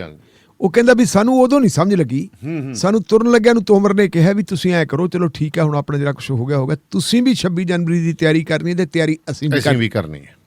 ਤੇ ਜਿਹੜੀ ਤਿਆਰੀ ਉਹਨਾਂ ਨੇ ਕੀਤੀ ਸੀ, ਉਹ ਸਟੇਟ ਨੇ ਫਿਰ ਜਿਹੜੀ ਤਿਆਰੀ ਕੀਤੀ ਸੀ, ਜੋ ਕੁਛ ਲਾਲ ਕਿਲੇ ਤੇ ਹੋਇਆ ਉਹਦੀ ਤਿਆਰੀ ਸੀ, ਉਹੀ ਤਿਆਰੀ ਸੀ। ਉਦੋਂ ਇਹਨਾਂ ਨੂੰ ਪਤਾ ਨਹੀਂ ਲੱਗਿਆ, ਚਲੋ ਜੋ ਕੁਛ ਹੋਇਆ ਇਹਨਾਂ ਨੇ ਚੱਲਿਆ। ਹੁਣ ਅੱਗੇ ਆ ਗਿਆ ਕਿ ਉਹਨਾਂ ਨੇ ਕਹਿਤਾ ਜੀ ਬੀਜੇਪੀ ਦੇ ਲੀਡਰਾਂ ਦਾ ਘਰਾਓ ਪੰਜਾਬ 'ਚ ਵੀ ਹੋ ਰਿਹਾ, ਹਰਿਆਣੇ 'ਚ ਵੀ ਹੋ ਰਿਹਾ। ਲੇਕਿਨ ਬੀਜੇਪੀ ਤੋਂ ਵੱਧ ਕੇ ਹਰਿਆਣੇ ਦੇ ਵਿੱਚ ਉਹ ਜੇਜੇਪੀ ਤੇ ਬੀਜੇਪੀ ਦਾ ਕਰਦਾ, ਲੇਕਿਨ ਹੋਰ ਕਿਸੇ ਪਾਰਟੀ ਦਾ ਵਿਰੋਧ ਨਹੀਂ ਕਰ ਰਹੇ ਨਾ। ਪੰਜਾਬ ਦੇ ਵਿੱਚ ਮੈਨੂੰ ਫਿਰ ਇੱਥੇ ਗੜਬੜ ਲੱਗਦੀ ਹੈ। ਪੰਜਾਬ ਦੇ ਵਿੱਚ ਤੁਸੀਂ ਦੇਖੋ ਕਿ ਜਿਹੜੇ ਹੈਗੇ ਬੀਜੇਪੀ ਦੇ ਲੀਡਰਾਂ ਦੇ ਨਾਲ ਅਕਾਲੀ ਦਲ ਦੇ ਲੀਡਰਾਂ ਦਾ ਵੀ ਘਰਾਓ ਹੋਣ ਲੱਗ ਪਏ। ਹਾਲਾਂਕਿ ਅਕਾਲੀ ਦਲ ਵਾਲਿਆਂ ਨੇ ਭਾਵੇਂ ਸ਼ੁਰੂ ਦੇ ਵਿੱਚ ਆਰਡੀਨੈਂਸਾਂ ਦੀ ਹਮਾਇਤ ਕੀਤੀ ਸੀ, ਬਾਅਦ ਦੇ ਵਿੱਚ ਇਹਨਾਂ ਨੇ ਹਮਾਇਤ ਵੀ ਵਾਪਸ ਲਈ। ਇਹਨਾਂ ਨੇ ਹਰਸਿਮਰਤ ਕੌਰ ਬਾਦਲ ਦਾ ਅਸਤੀਫਾ ਵੀ ਦਵਾਇਆ। ਜੇ ਸਵੇਰ ਦਾ ਭੁੱਲਿਆ ਸ਼ਾਮ ਨੂੰ ਘਰੇ ਆ ਜੇ, ਚਲੋ ਆਪਾਂ ਉਹਨੂੰ ਦਰਗੁਜ਼ਰ ਕਰ ਦਿੰਦੇ ਵੀ ਯਾਰ ਜਿਹੜੀ ਪਹਿਲਾਂ ਗਲਤੀ ਕੀਤੀ ਹੈ, ਚਲੋ ਹੁਣ ਤਾਂ ਠੀਕ ਹੋ ਗਿਆ। ਹੁਣ ਤੁਸੀਂ ਅੱਗੇ ਦੇਖੋ ਕਿ ਕਾਂਗਰਸੀਆਂ ਦਾ ਵੀ ਵਿਰੋਧ ਕਰਨਾ ਸ਼ੁਰੂ ਕਰਤਾ। ਇੱਕ ਨਵਾਂ ਫਾਰਮੂਲਾ ਕੱਢ ਲਿਆ ਥੱਲੇ ਕਿ ਜੀ ਜਿੰਨੀ ਦੇਰ ਤੱਕ ਸਾਡੇ ਕਾਇਦੇ ਕਾਨੂੰਨ ਅਸੀਂ ਪੋਲੀਟੀਕਲ ਬੰਦਿਆਂ ਨੂੰ ਪਿੰਡ 'ਚ ਨਹੀਂ ਵੜਨ ਦੇਣਾ। ਇਹ ਇੱਕ ਨਵਾਂ ਇਹ ਭਾਈਚਾਰਕ ਸਾਂਝ ਨਾ ਇਹਦੇ ਬਾਰੇ ਜਿਹੜਾ ਹੈਗਾ ਸੰਯੁਕਤ ਕਿਸਾਨ ਮੋਰਚਾ ਹੈ, ਉਹਨੇ ਕਿਹਾ ਅਸੀਂ ਕੋਈ ਹੁਕਮ ਨਹੀਂ ਜਾਰੀ ਕੀਤਾ। ਇਹ ਫਿਰ ਕਿਹਨੇ ਕਰਤਾ? ਇਹ ਹੁਕਮ ਨਹੀਂ ਕਿਸੇ ਨੇ ਜਾਰੀ ਕੀਤਾ, ਇਹ ਉਹ ਲੋਕ ਹੈ। ਤੁਸੀਂ ਯਾਦ ਰੱਖੋ ਜਦੋਂ ਕਿਸੇ ਕਿਸਮ ਦੀ ਕੋਈ ਮੂਵਮੈਂਟ ਉੱਠਦੀ ਹੈ, ਉਸ ਮੂਵਮੈਂਟ ਦੇ ਵਿੱਚ ਕਈ ਵਾਰੀ ਉਹੇ ਜਿਹੇ ਲੋਕ ਵੀ ਆ ਵੜਦੇ ਜਿਹੜੇ ਲੋਕ ਕੁਝ ਬਣਨਾ ਚਾਹੁੰਦੇ ਹੁੰਦੇ ਆ ਲੇਕਿਨ ਲੋਕ ਉਹਨਾਂ ਨੂੰ ਬਣਾਉਂਦੇ ਨਹੀਂ ਹੁੰਦੇ ਕੁਝ ਲੋਕ ਉਹ ਵੀ ਆ ਵੜਦੇ ਆ ਜਿਹੜੇ ਚਾਹੁੰਦੇ ਆ ਕਿ ਗੜਬੜ ਕੀਤੀ ਜਾਵੇ ਤੇ ਗੜਬੜ ਦੇ ਵਿੱਚੋਂ ਫਿਰ ਕੁਝ ਖੱਟਿਆ ਜਾਵੇ ਆਪਣੇ ਪੰਜਾਬ ਦੇ ਵਿੱਚ ਜਦੋਂ ਖਾੜਕੂ ਲਹਿਰ ਖੜੀ ਹੋਈ ਆ ਖਾੜਕੂ ਲਹਿਰ ਦੀ ਜਿਹੜੀ ਗਿਰਾਵਟ ਹੈ ਉਸ ਗਿਰਾਵਟ ਦਾ ਕਾਰਨ ਇਹ ਵੀ ਸੀ ਕਿ ਕੁਝ ਲੋਕ ਆਪਣੇ ਆਪ ਨੂੰ ਵੱਡੇ ਖਾੜਕੂ ਦਿਖਾ ਕੇ ਤੇ ਸਟੇਟ ਦੇ ਹੱਕ ਵਿੱਚ ਭੁਗਤਦੇ ਰਹੇ ਇੱਥੇ ਵੀ ਸਟੇਟ ਦੇ ਹੱਕ ਵਿੱਚ ਭੁਗਤਣ ਵਾਲੀ ਗੱਲ ਹੈ ਹੁਣ ਤੁਸੀਂ ਦੇਖੋ ਕਿ ਕੱਲ ਕੀ ਹੋਇਆ ਕੱਲ ਰਾਜਪੁਰੇ ਦੇ ਵਿੱਚ ਭਾਰਤੀ ਜਨਤਾ ਪਾਰਟੀ ਵਾਲਿਆਂ ਨੇ ਇੱਕ ਮੀਟਿੰਗ ਰੱਖ ਲਈ ਜੀ ਉਸ ਮੀਟਿੰਗ ਨੂੰ ਐਡਰੈਸ ਕਰਾਉਣ ਵਾਸਤੇ ਪੰਜਾਬ ਦੀ ਭਾਜਪਾ ਦਾ ਇੱਕ ਕੋਈ ਸ਼ਰਮਾ ਹੈ ਜਨਰਲ ਸੈਕਟਰੀ ਉਹ ਆਉਂਦਾ ਜੀ ਔਰ ਨਾਲ ਹੀ ਜਿਹੜਾ ਹੈਗਾ ਪਟਿਆਲੇ ਜ਼ਿਲ੍ਹੇ ਦਾ ਉਹਨਾਂ ਦਾ ਕਰਤਾ ਧਰਤਾ ਉਹ ਆਉਂਦਾ ਭੁਪੇਸ਼ ਅਗਰਵਾਲ ਉਹਨਾਂ ਨੇ ਜਾ ਕੇ ਘਰ ਦੇ ਵਿੱਚ ਮੀਟਿੰਗ ਕਰ ਲਈ ਉਹ ਮੀਟਿੰਗ ਕਰ ਲਈ ਉਹਨਾਂ ਨੇ ਤੇ ਮੀਟਿੰਗ ਕਰਨ ਤੋਂ ਬਾਅਦ ਜਦੋਂ ਕਿਸਾਨਾਂ ਨੂੰ ਪਤਾ ਲੱਗਿਆ ਤੇ ਕਿਸਾਨਾਂ ਨੇ ਜਾ ਕੇ ਉਹਨਾਂ ਦਾ ਘਿਰਾਓ ਕਰ ਲਿਆ ਪੁਲਿਸ ਮੌਕੇ ਤੇ ਪਹੁੰਚੀ ਹੈ ਪੁਲਿਸ ਨੇ ਮੌਕੇ ਤੇ ਪਹੁੰਚ ਕੇ ਉਹਨਾਂ ਨੂੰ ਸੁਰੱਖਿਅਤ ਬਾਹਰ ਕੱਢ ਲਿਆ ਸੁਰੱਖਿਅਤ ਬਾਹਰ ਕੱਢਣ ਤੋਂ ਬਾਅਦ ਕਹਿੰਦਾ ਵੀ ਤੁਹਾਡੀ ਰਸਮ ਹੋ ਗਈ ਕਿਰਪਾ ਕਰਕੇ ਤੁਸੀਂ ਜਾਓ ਹਾਲਾਤ ਵਿਗੜ ਰਹੇ ਆ ਹੁਣ ਇੱਥੇ ਹੈ ਕਿ ਜਿਹੜੀ ਮੈਂ ਕਹਿੰਦਾ ਸਟੇਟ ਦੇ ਹੱਕ ਵਿੱਚ ਭੁਗਤਣ ਵਾਲੀ ਗੱਲ ਉਹ ਕਹਿੰਦੇ ਠੀਕ ਉਥੋਂ ਕਹਿੰਦਾ ਠੀਕ ਹੈ ਉਹ ਥਾਂ ਛੱਡ ਕੇ ਜਿਹੜਾ ਇਹਨਾਂ ਦਾ ਭਾਰਤੀ ਵਿਕਾਸ ਪਰਿਸ਼ਦ ਦੇ ਦਫ਼ਤਰ ਦੇ ਵਿੱਚ ਮੀਟਿੰਗ ਹੋਈ ਸੀ ਉਹ ਛੱਡ ਕੇ ਕਹਿੰਦੇ ਅਸੀਂ ਤਾਂ ਜੀ ਲਾਇਨਸ ਕਲੱਬ ਦੇ ਵਿੱਚ ਜਾ ਕੇ ਪ੍ਰੈਸ ਕਾਨਫਰੰਸ ਕਰਨੀ ਆਹੀ ਤਾਂ ਗੱਲ ਹੈ ਨਾ ਉੱਥੇ ਲਾਇਨਸ ਕਲੱਬ ਦੇ ਵਿੱਚ ਜਾ ਕੇ ਪ੍ਰੈਸ ਕਾਨਫਰੰਸ ਕੀਤੀ ਕਿਸਾਨਾਂ ਨੂੰ ਫਿਰ ਪਤਾ ਲੱਗਾ ਕਿਸਾਨ ਫਿਰ ਉੱਥੇ ਪਹੁੰਚ ਗਏ ਉੱਥੇ ਕਿਸਾਨਾਂ ਨੂੰ ਫਿਰ ਕੀ ਕਹਿੰਦਾ ਅਸ਼ਵਨੀ ਆਪਣਾ ਤੇਰਾ ਭੁਪੇਸ਼ ਅਗਰਵਾਲ ਕੇ ਲਓ ਹੁਣ ਮੈਂ ਚੱਲਿਆ ਹੁਣ ਮੈਨੂੰ ਰੋਕ ਕੇ ਦਿਖਾਓ ਉਹ ਕਹਿੰਦਾ ਮੈਨੂੰ ਰੋਕ ਕੇ ਦਿਖਾਓ ਕਿਸਾਨਾਂ ਨੂੰ ਉੱਥੇ ਸਮਝਣਾ ਚਾਹੀਦਾ ਸੀ ਕਿ ਇਹ ਅਸਲ ਸਾਨੂੰ ਉਤੇਜਿਤ ਕਰਦਾ ਤੇ ਇਹਨਾਂ ਦੇ ਕੁਝ ਬੰਦੇ ਸਾਡੇ ਵਿੱਚ ਵੀ ਹੈਗੇ ਆ ਜਿਹੜੇ ਇਸ ਗੱਲ ਨੂੰ ਗੜਬੜ ਕਰਨਗੇ ਉਹਨੇ ਇਹ ਗੱਲ ਕਹੀ ਕਿਸਾਨ ਕਹਿੰਦੇ ਵੀ ਆ ਫਿਰ ਕਹਿੰਦੇ ਕੋਈ ਗਾਲ ਗੂਲ ਵੀ ਤੂੰ ਕੱਢ ਵੀ ਦਿੱਤੀ ਤੇ ਉਹਦੇ ਜਿਹੜਾ ਹੈਗਾ ਗਨਮੈਨ ਹੈ ਉਹਨੇ ਪਿਸਤੌਲ ਕੱਢ ਲਿਆ ਜੀ ਹਾਲਾਤ ਵਿਗੜ ਗਏ ਹਾਲਾਤ ਵਿਗੜ ਗਏ ਪੁਲਿਸ ਦੇ ਰੋਕਣ ਦੇ ਬਾਵਜੂਦ ਪੁਲਿਸ ਨੇ ਕਿਹਾ ਜੀ ਹਾਲਾਤ ਵਿਗੜਦਾ ਤੁਸੀਂ ਨਾ ਜਾਓ ਉਹ ਫਿਰ ਕਿਸੇ ਘਰ ਗਏ ਕਿਸਾਨ ਉੱਥੇ ਫਿਰ ਪਹੁੰਚ ਗਏ ਕਿਸਾਨਾਂ ਨੇ ਜਾ ਕੇ ਘਰਾਓ ਕਰ ਲਿਆ ਘਰਾਓ ਕਰਨ ਤੋਂ ਬਾਅਦ ਉਹ ਰਾਤ ਨੂੰ ਉੱਥੇ ਰਹੇ ਉੱਥੇ ਇੱਕ ਬਹੁਤ ਮਾੜੀ ਗੱਲ ਹੋਈ ਹੈ ਜਿਹੜੀ ਮੈਂ ਸਮਝਦਾ ਉਹਦੇ 'ਚ ਹੋਇਆ ਕਿ ਉਹਨਾਂ ਨੇ ਬਿਜਲੀ ਦਾ ਕਨੈਕਸ਼ਨ ਵੀ ਕੱਟਤਾ ਪਾਣੀ ਦਾ ਕਨੈਕਸ਼ਨ ਵੀ ਕੱਟਤਾ ਮੈਂ ਇਹਨਾਂ ਨੂੰ ਕਿਸਾਨ ਨਹੀਂ ਕਹੂੰਗਾ ਇਹ ਕੁਝ ਲੋਕ ਹੋ ਰਿਹਾ ਕਿਉਂਕਿ ਜਿਹੜੇ ਘਰ ਦੇ ਵਿੱਚ ਔਰਤਾਂ ਵੀ ਹੈ ਉੱਥੇ ਬੱਚੇ ਵੀ ਹੈ ਉਹਨਾਂ ਦਾ ਕੀ ਕਸੂਰ ਸੀ ਉਹਨਾਂ ਨੂੰ ਕੱਟਣ ਦੀ ਜਿਹੜੀ ਕਾਰਵਾਈ ਗਲਤ ਕੀਤੀ ਚਲੋ ਉਹਨਾਂ ਨੇ ਆਪਦਾ ਰੋਟੀ ਪਾਣੀ ਬਾਹਰੋਂ ਮੰਗਾਇਆ ਉਸੇ ਸਮੇਂ ਦੇ ਉੱਤੇ DIG ਵੀ ਮੌਕੇ ਤੇ ਪਹੁੰਚਦਾ SSP ਵੀ ਮੌਕੇ ਤੇ ਪਹੁੰਚਦਾ ਬੜਾ ਕੁਛ ਹੁੰਦਾ ਜੀ ਫਿਰ ਰਾਤ ਨੂੰ ਜਿਹੜੀ ਹੈਗੀ ਹੈ ਇੱਕ PI ਆਪਣੀ ਤੁਹਾਡੀ ਇੱਕ ਪਟੀਸ਼ਨ ਦਾਇਰ ਹੁੰਦੀ ਹੈ ਹਾਈ ਕੋਰਟ 'ਚ ਅੱਛਾ ਜੀ ਹਾਈ ਕੋਰਟ 'ਚ ਰਾਤ ਨੂੰ ਪਟੀਸ਼ਨ ਦਾਇਰ ਹੁੰਦੀ ਹੈ ਔਰ ਹਾਈ ਕੋਰਟ ਹੁਕਮ ਦਿੰਦੀ ਹੈ ਕਿ ਬਾਈ ਹੁੱਕ ਐਂਡ ਕਰੁੱਕ ਇਹਨਾਂ ਨੂੰ ਜਿਹੜਾ ਹੈਗਾ ਰਿਲੀਜ਼ ਕਰਾਓ ਜੀ ਇਹ ਬੰਦੀ ਬਣਾ ਕੇ ਰੱਖਿਆ ਹਾਈ ਕੋਰਟ ਨੇ ਸ਼ਬਦ ਬੰਦੀ ਵਰਤਿਆ ਜਦੋਂ ਹਾਈ ਕੋਰਟ ਦਾ ਹੁਕਮ ਹੋ ਗਿਆ ਤੇ ਹਾਈ ਕੋਰਟ ਦੇ ਹੁਕਮ ਦੀ ਜੇ ਪਾਲਣਾ ਨਹੀਂ ਹੁੰਦੀ ਤਾਂ ਫਿਰ ਜਿਹੜਾ ਕੰਸਟੀਟਿਊਸ਼ਨਲ ਰੂਲ ਹੈ ਉਹ ਖਤਮ ਉਹ ਤੋਂ ਬਾਅਦ ਫਿਰ ਨਤੀਜਾ ਕੀ ਹੋਣਾ ਜਿਹੜਾ ਕਿਸਾਨਾਂ ਨੂੰ ਸੋਚਣਾ ਚਾਹੀਦਾ ਕਿ ਉਹਦਾ ਨਤੀਜਾ ਕੀ ਹੁੰਦਾ ਖੈਰ ਮੈਂ ਇਹੀ ਚੀਜ਼ ਫਿਰ ਸਿੰਘੂ ਕੰਨੀ ਵੀ ਤੁਰ ਸਕਦੀ ਹੈ ਨਹੀਂ ਸਿੰਘੂ ਤੁਰੇ ਤੋਂ ਗਾਂ ਤੁਰੂਗੀ ਸਿੰਘੂ ਤੋਂ ਤਾਂ ਲੋੜ ਹੀ ਨਹੀਂ ਸਿੰਘੂ ਤੋਂ ਉਰੇ ਹੀ ਹੋ ਜੂਗੀ ਇਹ ਜਿਹੜੀ ਹੈਗੀ ਜਦੋਂ ਉਹਨਾਂ ਨੇ ਇਹ ਗੱਲ ਕੀਤੀ ਮੈਂ ਅੱਜ ਇੰਟਰਵਿਊ ਸੁਣ ਰਿਹਾ ਸੀ ਜਿਸ ਸ਼ਖਸ ਦੀ ਕੋਠੀ ਦੇ ਵਿੱਚੋਂ ਜਾ ਕੇ ਰੁਕੇ ਹੋਏ ਸੀਗੇ ਕਿਸਾਨ ਆਪਣੇ BJP ਵਾਲੇ ਜਿੱਥੇ ਉਹਨਾਂ ਨੂੰ ਰੁਕਿਆ ਗਿਆ ਸੀ ਉਹ ਕਹਿੰਦਾ ਕਿ ਉਸੇ ਵੇਲੇ ਸਾਡੇ ਲੀਡਰ ਜਿਹੜੇ ਹੈਗੇ ਬਕਾਇਦਾ JP ਨੱਡਾ ਦੇ ਨਾਲ ਤੇ ਅਮਿਤ ਸ਼ਾਹ ਦੇ ਨਾਲ ਟੈਲੀਫੋਨ 'ਚ ਕੰਟੈਕਟ ਤੇ ਸੀ ਜੀ ਜੇ ਭਾਰਤ ਦਾ ਗ੍ਰਹਿ ਮੰਤਰੀ ਉਹਨਾਂ ਬੰਦਿਆਂ ਨਾਲ ਟੈਲੀਫੋਨ ਤੇ ਗੱਲ ਕਰ ਰਿਹਾ BJP ਦਾ ਪ੍ਰੈਜ਼ੀਡੈਂਟ ਟੱਚ ਹੈ ਉਹ ਕਿਉਂ ਟੱਚ ਹਰਿਆਣੇ 'ਚ ਰੋਜ਼ ਹੀ ਕੁਛ ਹੁੰਦਾ ਮੁੱਖ ਮੰਤਰੀ ਦਾ ਰਾਹ ਰੁਕਦਾ ਹੈ ਡਿਪਟੀ ਮੁੱਖ ਮੰਤਰੀ ਦਾ ਰਾਹ ਰੁਕਦਾ ਉੱਥੇ ਸਰਕਾਰ BJP ਦੀ ਹੈ ਪਰ ਇਹਦੇ ਪ੍ਰਤੀ ਉਹਨਾਂ ਦੀ ਦਿਲਚਸਪੀ ਕਿਉਂ ਕਿਸਾਨਾਂ ਨੂੰ ਇਸ ਗੱਲ ਸਮਝਣੀ ਚਾਹੀਦੀ ਹੈ ਲੀਡਰਸ਼ਿਪ ਨੂੰ ਇਹ ਸਮਝਣੀ ਚਾਹੀਦੀ ਹੈ ਜੀ ਇਹ ਲੀਡਰਸ਼ਿਪ ਜਿਹੜੀ ਸਿੰਘੂ ਦੇ ਟਿਕਰੀ ਬੈਠੀ ਹੈ ਉਹਦੇ ਵਾਸਤਾ ਰੋਗ ਨਹੀਂ ਜਿਹੜੀ ਹੇਠਲੇ ਪੱਧਰ ਦੀ ਲੀਡਰਸ਼ਿਪ ਹੈ ਉਹਨਾਂ ਨੂੰ ਸਮਝਣਾ ਚਾਹੀਦਾ ਉਹੀ 26 ਜਨਵਰੀ ਵਾਲੇ ਬੰਦੇ ਮੰਡੀਰ ਵੀ ਵਿੱਚ ਰਲੀ ਹੋ ਸਕਦੀ ਹੈ 26 ਜਨਵਰੀ ਵਾਲੀ ਸਾਰਾ ਹੁਣ ਇਹਦੇ 'ਚ ਹੋਣਾ ਕੀ ਹੈ ਉਹ ਇਹ ਚਾਹੁੰਦੇ ਸੀ ਕਿ ਜੇ ਹਾਈ ਕੋਰਟ ਦੇ ਹੁਕਮ ਦੇ ਬਾਵਜੂਦ ਵੀ ਉਹਨਾਂ ਬੰਦਿਆਂ ਦੀ ਰਿਹਾਈ ਨਾ ਹੁੰਦੀ ਨਾਲ ਦੀ ਨਾਲ ਹੀ ਉਹਨਾਂ ਨੇ ਕਿਹਾ ਕੰਸਟੀਟਿਊਸ਼ਨਲ ਕ੍ਰਾਈਸਿਸ ਇੱਕ ਦੂਜਾ ਗੱਲ ਇੱਕ ਬੇਸ ਤਿਆਰ ਕੀਤਾ ਜਾ ਰਿਹਾ ਹੈ ਕਾਹਦੇ ਵਾਸਤੇ ਰਾਸ਼ਟਰਪਤੀ ਰਾਜ ਦੇ ਲਈ ਦੋ ਗੱਲਾਂ ਵਾਸਤੇ ਇੱਕ ਤਾਂ ਇਹ ਕਿ ਜਿਹੜਾ ਹਿੰਦੂ ਭਾਈਚਾਰਾ ਹੈ ਜਿਹੜੀ BJP ਕਹਿੰਦੀ 117 ਦੇ 17 ਬੰਦੇ ਖੜੇ ਕਰਾਂਗੇ ਤੇ ਜਿਤਾਵਾਂਗੇ ਹਿੰਦੂ ਭਾਈਚਾਰੇ ਦੇ ਵਿੱਚ ਇਹ ਸੰਦੇਸ਼ ਦੇਣਾ ਕਿ ਆਹ ਦੇਖੋ ਆਹ ਪਿੰਡਾਂ ਵਾਲੇ ਅਜੇ ਤੱਕ ਤੁਹਾਡੀ ਹਕੂਮਤ ਹੈ ਨਹੀਂ ਇੱਥੇ ਕੈਪਟਨ ਅਮਰਿੰਦਰ ਸਿੰਘ ਦੀ ਹਕੂਮਤ ਆ ਦੇਖੋ ਤੁਹਾਡੇ ਬੰਦਿਆਂ ਨੂੰ ਕਿਵੇਂ ਕੁੱਟਦੇ ਤੁਹਾਡੇ ਬੱਚਿਆਂ ਨੂੰ ਕਿਵੇਂ ਬੰਦਕ ਬਣਾਉਂਦੇ ਹਿੰਦੂ ਭਾਈਚਾਰੇ ਦਾ ਜਿਹੜਾ ਹਿੰਦੂਤਵ ਦਾ ਜਿਹੜਾ ਉਹ ਪੈਦਾ ਹੋਵੇ ਔਰ ਉਹ ਜਿਹੜੇ ਹੈਗੇ ਪੋਲਰਾਈਜ਼ ਹੋਣ ਉਹਨਾਂ ਨੂੰ ਪੋਲਰਾਈਜ਼ ਕਰਨਾ ਮੈਂ ਤੁਹਾਡੇ ਨਾਲ ਇਸ ਗੱਲ 'ਚ ਬੜਾ ਸਹਿਮਤ ਹਾਂ ਪੋਲਰਾਈਜੇਸ਼ਨ ਸ਼ਹਿਰਾਂ ਦੇ ਵਿੱਚ ਬਹੁਤ ਵੱਡੇ ਪੱਧਰ ਤੇ ਹੋਣੀ ਸ਼ੁਰੂ ਹੋ ਗਈ ਐਂਡ ਉਹ ਚੀਜ਼ ਜਿਹੜਾ ਕੋਈ ਗੱਲ ਦੇਖੋ ਦੀਪ ਸਿੱਧੂ ਦੀ ਗੱਲ ਆਪਾਂ ਕਿੰਨੇ ਵਾਰੀ ਕਰ ਚੁੱਕੇ ਜਿਹੜੇ ਵੀ ਹਿੰਦੂ ਭਾਈ ਵੀਰ ਨਾਲ ਗੱਲ ਕਰਦੇ ਹੋ, ਦੀਪ ਸਿੱਧੂ ਦੀ ਗੱਲ ਬੜੀ ਕਰਦਾ, ਬੀਜੇਪੀ ਦੀ ਗੱਲ ਕਰਨੀ ਸ਼ੁਰੂ ਕਰਤੀ ਉਹਨਾਂ ਨੇ। ਮੈਂ ਕਿਹਾ ਵੀ ਦੀਪ ਸਿੱਧੂ ਸਮਝੋ ਤਾਂ ਸਹੀ, ਮੈਂ ਕਿਹਾ ਮੇਰਾ ਸਟੇਟਸ ਪੜ੍ਹ ਲਓ ਵੀ ਦੀਪ ਸਿੱਧੂ ਮੈਂ 5 ਤਰੀਕ ਨੂੰ ਭਾਸ਼ਣ ਦੇ ਕੇ ਆਉਣਾ ਟਿੱਕਰੀ ਬਾਰਡਰ ਤੇ, ਉੱਥੇ ਮੈਂ ਕਹਿੰਦਾ ਕਿ ਆਹ ਬੰਦੇ ਤੋਂ ਬਚੋ। ਜੇ ਅਸੀਂ ਮੈਂ ਇਹ ਸਮਝ ਕਹਿੰਦਾ ਨਹੀਂ ਜੀ, ਕਹਿੰਦੇ ਉਹ ਤਾਂ ਬੰਦਾ ਹੀ ਕਿਸਾਨਾਂ ਦਾ ਸੀ, ਇਹ ਤਾਂ ਕਿਸਾਨਾਂ ਦਾ ਟੀਚਾ ਸੀ, ਕਹਿੰਦੇ ਦੂਰੀ ਗੇਮ ਖੇਡ ਰਹੇ। ਨਹੀਂ ਕਿਸਾਨਾਂ ਦਾ ਬੰਦਾ ਕਿੱਥੇ ਸੀ, ਉਹਨੇ ਕਿਸਾਨਾਂ ਦੇ ਸੰਘਰਸ਼ ਦੇ ਵਿੱਚ ਉਹਨਾਂ ਦੀ ਜਿਹੜੀ ਸਕੂਲਿੰਗ ਹੈ, ਉਹਨਾਂ ਦੀ ਜਿਹੜੀ ਸਕੂਲਿੰਗ ਹੈ, ਇੱਕ ਤਾਂ ਉਹ ਕੀਤਾ ਜਾ ਰਿਹਾ। ਦੂਜੀ ਗੱਲ, ਕੈਪਟਨ ਅਮਰਿੰਦਰ ਸਿੰਘ ਇਸ ਵੇਲੇ ਪੂਰੀ ਫਾਰਮ 'ਚ ਹੈ ਜੀ। ਇਹ ਮਤਲਬ ਇਸ ਜਿਹੜੇ ਹੈਗਾ ਜਿਹੜੇ 6-7 ਮਹੀਨੇ ਰਹਿੰਦੇ, ਇਹਨਾਂ 6-7 ਮਹੀਨਿਆਂ ਦੇ ਵਿੱਚ ਉਹਨੇ ਆਪਣੀ ਕਾਰਗੁਜ਼ਾਰੀ ਕੁਛ ਕਰਕੇ ਦਿਖਾਉਣੀ ਹੈ, ਨਹੀਂ ਤਾਂ ਸਰਵਾਈਵਲ ਨਹੀਂ ਕਾਂਗਰਸ ਪਾਰਟੀ ਦੀ। ਔਰ ਇਹਦੇ ਨਾਲ ਜਿਹੜਾ ਹੈਗਾ, ਜਿਵੇਂ ਅੱਜ ਤੁਸੀਂ ਕਿਹਾ ਕਿ ਅਸ਼ਵਨੀ ਸ਼ਰਮਾ ਬੋਲਿਆ, ਪੰਜਾਬ ਦੇ ਵਿੱਚ ਰਾਸ਼ਟਰਪਤੀ ਰਾਜ ਲਾਗੂ ਕਰਨ ਦੀ ਵੀ ਤਿਆਰੀ ਹੋ ਰਹੀ ਹੈ, ਤਿਆਰੀ ਹੋਣੀ। ਤੇ ਜਦੋਂ ਪੰਜਾਬ 'ਚ ਰਾਸ਼ਟਰਪਤੀ ਰਾਜ ਲਾਗੂ ਹੋ ਗਿਆ ਤੇ ਫਿਰ ਜਿਨ੍ਹਾਂ ਨੇ ਉਹ ਟਾਈਮ ਦੇਖਿਆ ਨਾ, ਮੇਰੇ ਉਹ ਟਾਈਮ ਯਾਦ ਆ। ਹੁਣ ਮੈਂ ਯਾਦ ਕਰਾਉਣਾ ਸਾਡੇ ਸਰੋਤਿਆਂ ਨੂੰ, ਪੁਰਾਣੇ ਜਿਹੜੇ ਆਪਣੀ ਮੇਰੀ ਏਜ ਗਰੁੱਪ ਦੇ, ਉਹਨਾਂ ਨੂੰ ਜਾਣਕਾਰੀ ਹੋਊ। ਆਪਰੇਸ਼ਨ ਬਲੂ ਸਟਾਰ ਤੋਂ ਪਹਿਲਾਂ ਜੀ ਬੜੇ ਵੱਡੇ ਪੱਧਰ ਦੇ ਉੱਤੇ ਕਿਸਾਨ ਯੂਨੀਅਨ ਪਿੰਡਾਂ ਦੇ ਵਿੱਚ ਸਰਗਰਮ ਹੋਈ ਸੀ। ਅੱਛਾ ਜੀ। ਔਰ ਉਦੋਂ ਕੀ ਕੀਤਾ ਸੀ, ਹਰ ਪਿੰਡ ਦੇ ਹਰ ਰਾਹ ਦੇ ਉੱਤੇ, ਫਿਰਨੀ ਦੇ ਉੱਤੇ ਬੋਰਡ ਲਿਖ ਕੇ ਲਾਏ ਸੀ, 12-15 ਪੁਆਇੰਟ ਲਿਖੇ ਹੋਏ ਸੀ। ਇਸ ਪਿੰਡ ਦੇ ਵਿੱਚ ਆਹ ਨਾ ਹੋਵੇ, ਆਹ ਨਾ ਹੋਵੇ, ਆਹ ਨਾ ਹੋਵੇ। ਜੇ ਕੋਈ ਕਰਜ਼ੇ ਦੀ ਉਗਰਾਹੀ ਆਸਤੇ ਕੋਈ ਹੋਰ ਹਿਸਾਬ ਕਿਤਾਬ 'ਚ ਆ ਗਿਆ ਸਰਕਾਰੀ ਕਰਮਚਾਰੀ, ਤਾਂ ਉਹਨੂੰ ਤੂੜੀ ਵਾਲੇ ਕੋਠੇ 'ਚ ਬੰਦ ਕੀਤਾ ਜਾਵੇ। ਪੁਲਿਸ ਦੇਖੀ ਗਈ, ਸਟੇਟ ਦੇਖੀ ਗਈ, ਕਰਨ ਦਿਓ, ਪੂਰੇ ਖੁੱਲ੍ਹ ਖੇਡੇ, ਹਾਲਾਤ ਵਿਗੜਦੇ ਗਏ। ਉਧਰੋਂ ਇੱਕ ਪਾਸੇ ਧਾਰਮਿਕ ਚਲੋ ਮੁੱਦਾ ਸੀਗਾ, ਉਹ ਚੱਲ ਪਿਆ, ਉਧਰੋਂ ਇਹ ਚੱਲ ਪਏ, ਇੱਕ ਕਿਸਮ ਦੀ ਅਨਾਰਕੀ ਜੀ ਫੈਲ ਗਈ। ਤੇ ਜਦੋਂ ਦਾਨੇਵਾਲ ਸਾਹਿਬ ਫਿਰ ਆਪਰੇਸ਼ਨ ਬਲੂ ਸਟਾਰ ਲੱਗ ਗਿਆ, ਕਮਾਂਡ ਸੰਭਾਲ ਲਈ ਆਰਮੀ ਨੇ, ਤੇ ਜਿਹੜੀ ਥਾਣਿਆਂ ਦੀ ਪੁਲਿਸ ਸੀ, ਅਜੇ ਤੱਕ ਵੀ ਮੇਰਾ ਖਿਆਲ ਹੈ ਕੁਝ ਥਾਣਿਆਂ ਦੇ ਵਿੱਚ ਤੁਸੀਂ ਜਾ ਕੇ ਦੇਖੋਗੇ, ਉਹਨਾਂ ਦੀਆਂ ਜਿਹੜੇ ਟੱਟੀਆਂ ਗੁਸਲਖਾਨੇ ਆ ਨਾ, ਉਹਨਾਂ ਦੇ ਉੱਤੇ ਜਿਹੜੇ ਲਾਏ ਹੋਏ ਆ, ਤਖਤੇ ਲਾਏ ਹੋਏ, ਉਹ ਜਿਹੜੇ ਉਹ ਪੁਆਇੰਟ ਲਿਖੇ ਹੁੰਦੇ ਸੀ, ਉਹ ਲਿਖ ਕੇ ਉਹਨਾਂ ਦੇ ਕੱਟ ਕੇ ਤਖਤੇ ਬਣਾ ਕੇ ਲਾਏ ਹੋਏ। ਪੁਲਿਸ ਟੁੱਟ ਕੇ ਪੈ ਗਈ। ਜਿਹੜੇ ਕਿਸਾਨ ਯੂਨੀਅਨ ਦੇ ਲੀਡਰ ਸੀ, ਜਿਹਦੇ ਉਹ ਲੱਗਿਆ ਹੁੰਦਾ ਸੀਗਾ ਇੱਥੇ ਸਟਿੱਕਰ ਜਿਹਾ ਲੱਗਿਆ ਹੁੰਦਾ ਸੀ, ਜਿੱਥੇ ਫੜਦੇ ਉਹਨੂੰ ਢਾਹ ਕੇ ਮਾਰ ਕੇ 4-4 ਡਾਂਗਾ, ਉਹ ਸਾਰੇ ਬੋਰਡ ਸ਼ੋਰਡ ਪੱਟ ਕੇ ਲਿਆ ਕੇ ਸਾਰੇ ਦਾ ਸਾਰਾ ਕੁਝ ਕਰਤਾ ਸੀ। ਇਹ ਉਦੋਂ ਹੈ ਜਦੋਂ ਸਟੇਟ ਆਪਣੇ ਰੰਗ ਦਿਖਾਉਂਦੀ ਹੈ। ਹੁਣ ਜੇ ਅੱਜ ਤੁਹਾਡਾ ਕਿਸਾਨ ਅੰਦੋਲਨ ਇੱਥੋਂ ਤੱਕ ਗਿਆ ਹੈ, ਇਹ ਅੰਦੋਲਨ ਕਿਉਂ ਗਿਆ? ਇਹ ਇਸ ਕਰਕੇ ਗਿਆ ਕਿਉਂਕਿ ਪੰਜਾਬ ਦੀ ਸਰਕਾਰ ਦਾ ਅੰਦੋਲਨ ਕਰਾਰੀਆਂ ਪ੍ਰਤੀ ਜਿਹੜਾ ਨਜ਼ਰੀਆ ਹਮਦਰਦੀ ਵਾਲਾ ਹੈ। 2 ਦਿਨ ਪਹਿਲਾਂ ਇੱਥੇ ਆਇਆ ਸੀ ਆਪਣਾ ਸੰਦੀਪ ਸੰਧੂ, ਜਿਹੜਾ ਇੱਕ ਮੁੰਡਾ ਖੁਦਕੁਸ਼ੀ ਕਰ ਗਿਆ ਸੀ, ਉਹਦੇ ਬੇਟੇ ਨੂੰ ਦੇ ਕੇ ਗਿਆ ਨਿਯੁਕਤੀ ਪੱਤਰ। ਉਹਨੇ ਓਪਨ ਭਾਸ਼ਣ ਕੀਤਾ ਕਿ ਦਿੱਲੀ ਵੱਲੋਂ ਵਾਰ-ਵਾਰ ਮੁੱਖ ਮੰਤਰੀ ਦੇ ਉੱਤੇ ਪ੍ਰੈਸ਼ਰ ਬਿਲਡ ਹੋ ਰਿਹਾ ਸੀ ਤੇ ਹੁਣ ਵੀ ਹੋ ਰਿਹਾ ਕਿ ਇਹਨਾਂ ਦਾ ਕਾਫੀਆ ਤੰਗ ਕਰੋ, ਇਹਨਾਂ ਨੂੰ ਕਿਸਾਨਾਂ ਦੇ ਉੱਤੇ ਸਖਤੀ ਕਰੋ।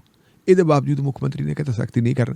ਹੁਣ ਜੋ ਕੱਲ ਨੂੰ ਉਹ ਸਰਕਾਰ ਬਹੁਤ ਮਾੜੀ ਸਰਕਾਰ ਹੈ, ਮਨ ਕੈਪਟਨ ਅਮਰਿੰਦਰ ਸਿੰਘ ਦੀ ਸਰਕਾਰ ਨੂੰ ਕਹਿੰਦੇ ਜਿੰਨੀ ਮਰਜ਼ੀ ਹੈ ਮਾੜੀ ਹੈ, ਲੇਕਿਨ ਕਿਸਾਨ ਅੰਦੋਲਨ ਪ੍ਰਤੀ ਉਹਦਾ ਨਜ਼ਰੀਆ ਹੋਰ ਪਹਿਲਾਂ ਵਾਲੀਆਂ ਸਰਕਾਰਾਂ ਨਾਲੋਂ ਜਾਂ ਬਾਕੀ ਸਰਕਾਰਾਂ ਦੇ ਨਾਲੋਂ ਕਿਤੇ ਪੋਜ਼ਿਟਿਵ ਹੈ। ਤੇ ਜਦੋਂ ਉਹ ਸਰਕਾਰ ਨਾ ਰਹੀ ਤੇ ਫਿਰ ਥੋੜਾ ਕੀ ਬਣੂਗਾ ਸਿੰਘੂ ਦਾ ਤੇ ਕੀ ਬਣੂਗਾ ਟਿੱਕਰੀ ਦਾ, ਤੇ ਸਾਡੇ ਲੋਕਾਂ ਦਾ ਪਤਾ ਹੀ ਹੈ ਸਾਨੂੰ ਕਿ ਅਸੀਂ ਫਿਰ ਥੋੜੀ ਜਿਹੀ ਸਖਤੀ ਨਹੀਂ ਸਹਾਰ ਦਿੰਦੇ। ਹੁਣ ਇਹਦੇ ਨਾਲ ਤੁਸੀਂ ਇੱਕ ਹੋਰ ਦੇਖੋ, ਮੈਂ ਉਹ ਦੇਖੋ ਤੁਸੀਂ ਕੀ ਹੋਇਆ ਸਿੰਘੂ ਆਪਣੇ ਕੀ ਨਾਮ ਇਹਦਾ ਧੂਰੀ ਦੇ ਵਿੱਚ ਕੋਈ ਫੰਕਸ਼ਨ ਨਹੀਂ ਜੀ। ਦਲਵੀਰ ਗੋਲਡੀ ਦੀ ਵਾਈਫ ਜਿਹੜੀ ਹੈਗੀ ਘਰਾਂ 'ਚ ਜਾਂਦੀ ਹੈ, ਕੱਲੇ ਬੰਦੇ ਨੂੰ ਜਾ ਕੇ ਮਿਲਦੀ ਹੈ। ਉਹ ਹਰਸਿਮਰਤ ਖੰਗੂੜਾ ਜਾ ਕੇ ਜਨਾਨੀਆਂ ਨੂੰ ਮਿਲੀ, ਉਹਦਾ ਇੱਕ ਤਰੀਕਾ ਕਾਰ ਹੈ, ਉਹਦਾ ਜੱਫੀ ਪਾ ਕੇ ਮਿਲੀ ਉਹ ਕਰ ਰਹੇ। ਆਪਾਂ ਕਹਿੰਦੇ ਕਿ ਆਪਦੇ ਇਲੈਕਸ਼ਨਾਂ ਦੀਆਂ ਤਿਆਰੀਆਂ, ਇਲੈਕਸ਼ਨਾਂ ਦੀਆਂ ਤਿਆਰੀਆਂ, ਲੇਕਿਨ ਉਹ ਓਪਨ ਫੰਕਸ਼ਨ ਨਹੀਂ। ਪੋਲੀਟੀਕਲ ਫੰਕਸ਼ਨ ਜਿਹੜੇ ਹੁੰਦੇ ਆ, ਜੇ ਆਪਾਂ ਕਹਿ ਦਈਏ ਵੀ ਇਕੱਠ ਕਰਕੇ ਮੀਟਿੰਗ ਕਰਨੀ, ਹੋਣੀ ਕੱਲੇ ਬੰਦੇ ਨੂੰ ਗਏ ਘਰਾਂ 'ਚ ਮਿਲ ਗਏ। ਲੱਡੇ ਪਿੰਡ ਦੇ ਵਿੱਚ ਉਹਨੂੰ ਘੇਰ ਲਿਆ ਕੇ, ਉਹ ਕਿਉਂਕਿ ਬੋਲਣ ਚੱਲਣ ਦੇ ਵਿੱਚ ਤਕੜੀ ਹੈ, ਉਹਨੇ ਨਾਲ ਦੀ ਨਾਲ ਕਿਹਾ ਤੁਸੀਂ ਕੀ ਧਰਨਾ ਮਾਰਦੇ ਹੋ, ਮੈਂ ਤੁਹਾਡੇ ਖਿਲਾਫ ਧਰਨਾ ਮਾਰਦੀ ਹਾਂ, ਮੈਨੂੰ ਇਹਨਾਂ ਗੱਲਾਂ ਦਾ ਜਵਾਬ ਦਿਓ। ਮੈਂ ਕੋਈ ਅੱਜ ਤਾਂ ਨਹੀਂ ਐਕਟਿਵ ਹੋਈ, ਮੈਂ ਤਾਂ ਡੇ 1 ਤੋਂ ਐਕਟਿਵ ਹਾਂ। ਕਰੋੜਾਂ ਰੁਪਈਆ ਜਿਹੜਾ ਹੈਗਾ ਸਰਕਾਰ ਦਾ ਲਿਆ ਕੇ ਅਸੀਂ ਲਾਇਆ ਸੀ, ਉਹ ਵੇਖੀਏ ਵੀ ਨਾ ਵੀ ਸਾਡਾ ਪੈਸਾ ਲੱਗਦਾ ਕਿ ਨਹੀਂ ਲੱਗਦਾ, ਉਹਦਾ ਜਾਇਜ਼ਾ ਵੀ ਨਾ ਲਈਏ। ਇਹਦੇ ਤੇ ਇੰਨਾ ਜਿਹੜਾ ਹੈਗਾ ਸਿਲਸਿਲਾ ਹੋਇਆ, ਉਧਰੋਂ ਸਾਡੇ ਮੀਡੀਆ ਵਾਲਿਆਂ ਨੇ ਚੱਕਤਾ ਸਾਰਾ ਮਾਮਲਾ। ਮੀਡੀਆ ਕਿਹੜਾ ਜੀ, ਇਹ ਤਾਂ ਹੁਣ ਪਤਾ ਹੀ ਆ ਵੀ ਇਹ ਵੀ ਇੱਕ ਹੱਡੀ ਧੰਦਾ ਹੈ। ਮਤਲਬ ਘੱਟੋ ਘੱਟ ਸਾਨੂੰ ਸਾਡੇ ਜਿਹੜੀ ਲੀਡਰਸ਼ਿਪ ਹੈ, ਮੈਂ ਕਹੂੰਗਾ ਲੋਕਲ ਲੀਡਰਸ਼ਿਪ ਨੂੰ ਇਹ ਸ਼ਨਾਖਤ ਕਰਨੀ ਚਾਹੀਦੀ ਹੈ ਕਿ ਜਿਹੜਾ ਇਹ ਕੁਛ ਹੋ ਰਿਹਾ ਹੈ, ਇਹ ਕੌਣ ਹੋ ਰਿਹਾ ਔਰ ਇਹਦਾ ਫਾਇਦਾ ਕਿਹਨੂੰ ਜਾ ਰਿਹਾ ਹੈ। ਕੱਲ ਨੂੰ ਫਿਰ ਅੱਖਾਂ 'ਚ ਘਸੁੰਨ ਦੇਣ ਵਾਲੀ ਗੱਲ ਕਰਨੀ ਪਊ ਵੀ ਆਹ ਕੀ ਹੋ ਗਿਆ। ਅਸੀਂ ਉਹਨੂੰ ਉਸ ਪਾਸੇ ਨੂੰ ਵੱਧ ਰਹੇ ਹਾਂ ਕਿਉਂਕਿ ਦਿੱਲੀ ਇਹ ਚਾਹੁੰਦੀ ਹੈ ਕਿ ਇਸ ਅੰਦੋਲਨ ਨੂੰ ਖਤਮ ਨਹੀਂ ਕੀਤਾ ਜਾ ਸਕਦਾ ਜੇ ਪੁਰਅਮਨ ਹੈ। ਹੁਣੇ ਤੱਕ ਜੇ ਅੰਦੋਲਨ ਨੇ ਦੁਨੀਆ ਪੱਧਰ ਦੀ ਪ੍ਰਸਿੱਧੀ ਹਾਸਲ ਕੀਤੀ ਹੈ ਤਾਂ ਪੁਰਅਮਨ ਰਹਿਣ ਕਰਕੇ ਕੀਤੀ ਹੈ। ਤੇ ਜੇ ਇਸ ਅੰਦੋਲਨ ਦੇ ਵਿੱਚ ਅਸੀਂ ਬੀਜੇਪੀ ਦੀ ਜਾਂ ਸਟੇਟ ਦੀ ਚਾਲ ਦੇ ਵਿੱਚ ਫਸ ਕੇ ਤਾਂ ਸਾਨੂੰ ਉਤੇਜਿਤ ਕਰਦੀ ਹੈ, ਉਹ ਉਤੇਜਿਤ ਕਰਦੀ ਹੈ ਸਾਡੇ ਵੀ ਤੁਸੀਂ ਪੰਗੇ ਲਓ। ਅਸੀਂ ਕਿੰਨੀ ਕੁ ਵੱਡੀ ਗੱਲ ਹੈ, ਤੁਸੀਂ ਕਰੋ, ਕਰਨਾ ਕਰੋ, ਜਲਸਾਜ ਆਪਣਾ ਤੁਹਾਡਾ ਕਾਲੇ ਝੰਡੇ ਦਿਖਾਉਣੇ, ਸਾਰਾ ਕੁਝ ਕਰੋ, ਲੇਕਿਨ ਬੰਦੀ ਬਣਾਉਣਾ ਕਿਸੇ ਬੰਦੇ ਨੂੰ, ਖਾਸ ਕਰਕੇ ਰਾਤ ਦੇ ਮੌਕੇ ਦੇ ਵਿੱਚ ਬਿਜਲੀ ਪਾਣੀ ਕੱਟਣਾ, ਇਹ ਮੈਨੂੰ ਚੰਗਾ ਨਹੀਂ ਸਮਝ ਲੱਗਿਆ।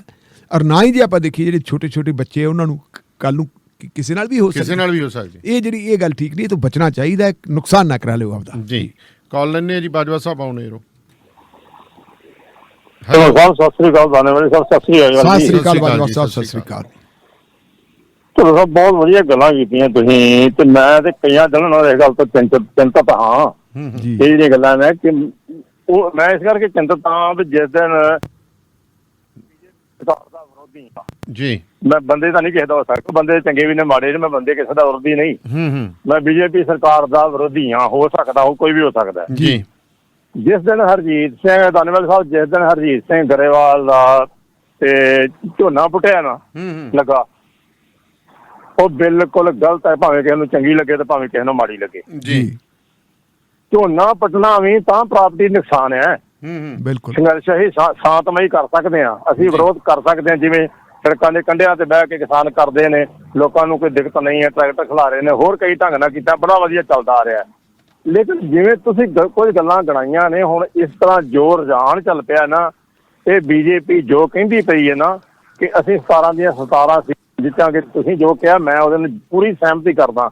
ਜਦੋਂ ਅਸੀਂ ਵੇਖੋ ਢਿੱਲੋਂ ਸਾਹਿਬ ਹਰ ਇੱਕ ਬੰਦੇ ਦਾ ਹੀ ਵਿਰੋਧ ਕਰਨ ਡੈ ਪਏ, ਕਾਂਗਰਸੀ ਕਿਸਾਨ ਵੀ ਨੇ, ਆਮ ਆਦਮੀ ਵਾਲੇ ਕਿਸਾਨ ਵੀ ਨੇ, ਅਕਾਲੀ ਕਿਸਾਨ ਵੀ ਨੇ, ਹੋਰ ਵੀ ਜਿੰਨੇ ਵੀ ਹੈ ਨੇ ਸਾਰੇ ਕਿਸਾਨ ਵੀ ਨੇ, ਤੇ ਜੇ ਅਸੀਂ ਸਾਰਿਆਂ ਦਾ ਹੀ ਲੀਡਰਾਂ ਦਾ ਉੱਠ ਕੇ ਵਿਰੋਧ ਕਰਨ ਡੈ ਪਏ ਤੇ ਸਾਡਾ ਸਾਥ ਕਿਹੜਾ ਦੇਵੇਗਾ? ਇਹ ਕਿਸਾਨਾਂ ਨੂੰ ਬੇਨਤੀ ਕਰਦੇ ਹਾਂ, ਕਿਸਾਨਾਂ ਨੂੰ ਸਮਝਣ ਦੀ ਲੋੜ ਹੈ, ਅਸੀਂ ਕਰੀਏ ਵਿਰੋਧ ਜ਼ਰੂਰ, ਜਿਵੇਂ ਕਰਦੇ ਪਏ ਆ, ਡਟ ਕੇ ਕਰੀਏ, ਕਰਨਾ ਚਾਹੀਦਾ ਹੈ। ਇੱਕ ਤਾਂ ਸ਼ਾਂਤਮਈ ਰਹਿ ਕੇ ਕਰੀਏ, ਇੱਕ ਕਾਨੂੰਨ ਨੂੰ ਹੱਥ 'ਚ ਨਾ ਲਈਏ, ਭਾਵੇਂ ਕਿਸੇ ਦਾ ਝੋਨਾ ਪੁੱਟਦੇ ਆ ਤੇ ਭਾਵੇਂ ਕਿਸੇ ਦੀ ਫਸਲ ਉਜਾੜਦੇ ਆ ਤੇ ਭਾਵੇਂ ਹੋਰ ਕਿਸੇ ਢੰਗ ਨਾਲ ਕਰਦੇ ਆ, ਇਹ ਪ੍ਰਾਪਤੀ ਨੁਕਸਾਨ ਵੀ ਜਿਹੜਾ ਇਹ ਵੀ ਬੈਲੈਂਸ ਵਿੱਚ ਆਉਂਦਾ ਹੈ, ਇਹੋ ਜਿਹੇ ਕੰਮ ਤੋਂ ਬਚਣਾ ਚਾਹੀਦਾ ਹੈ।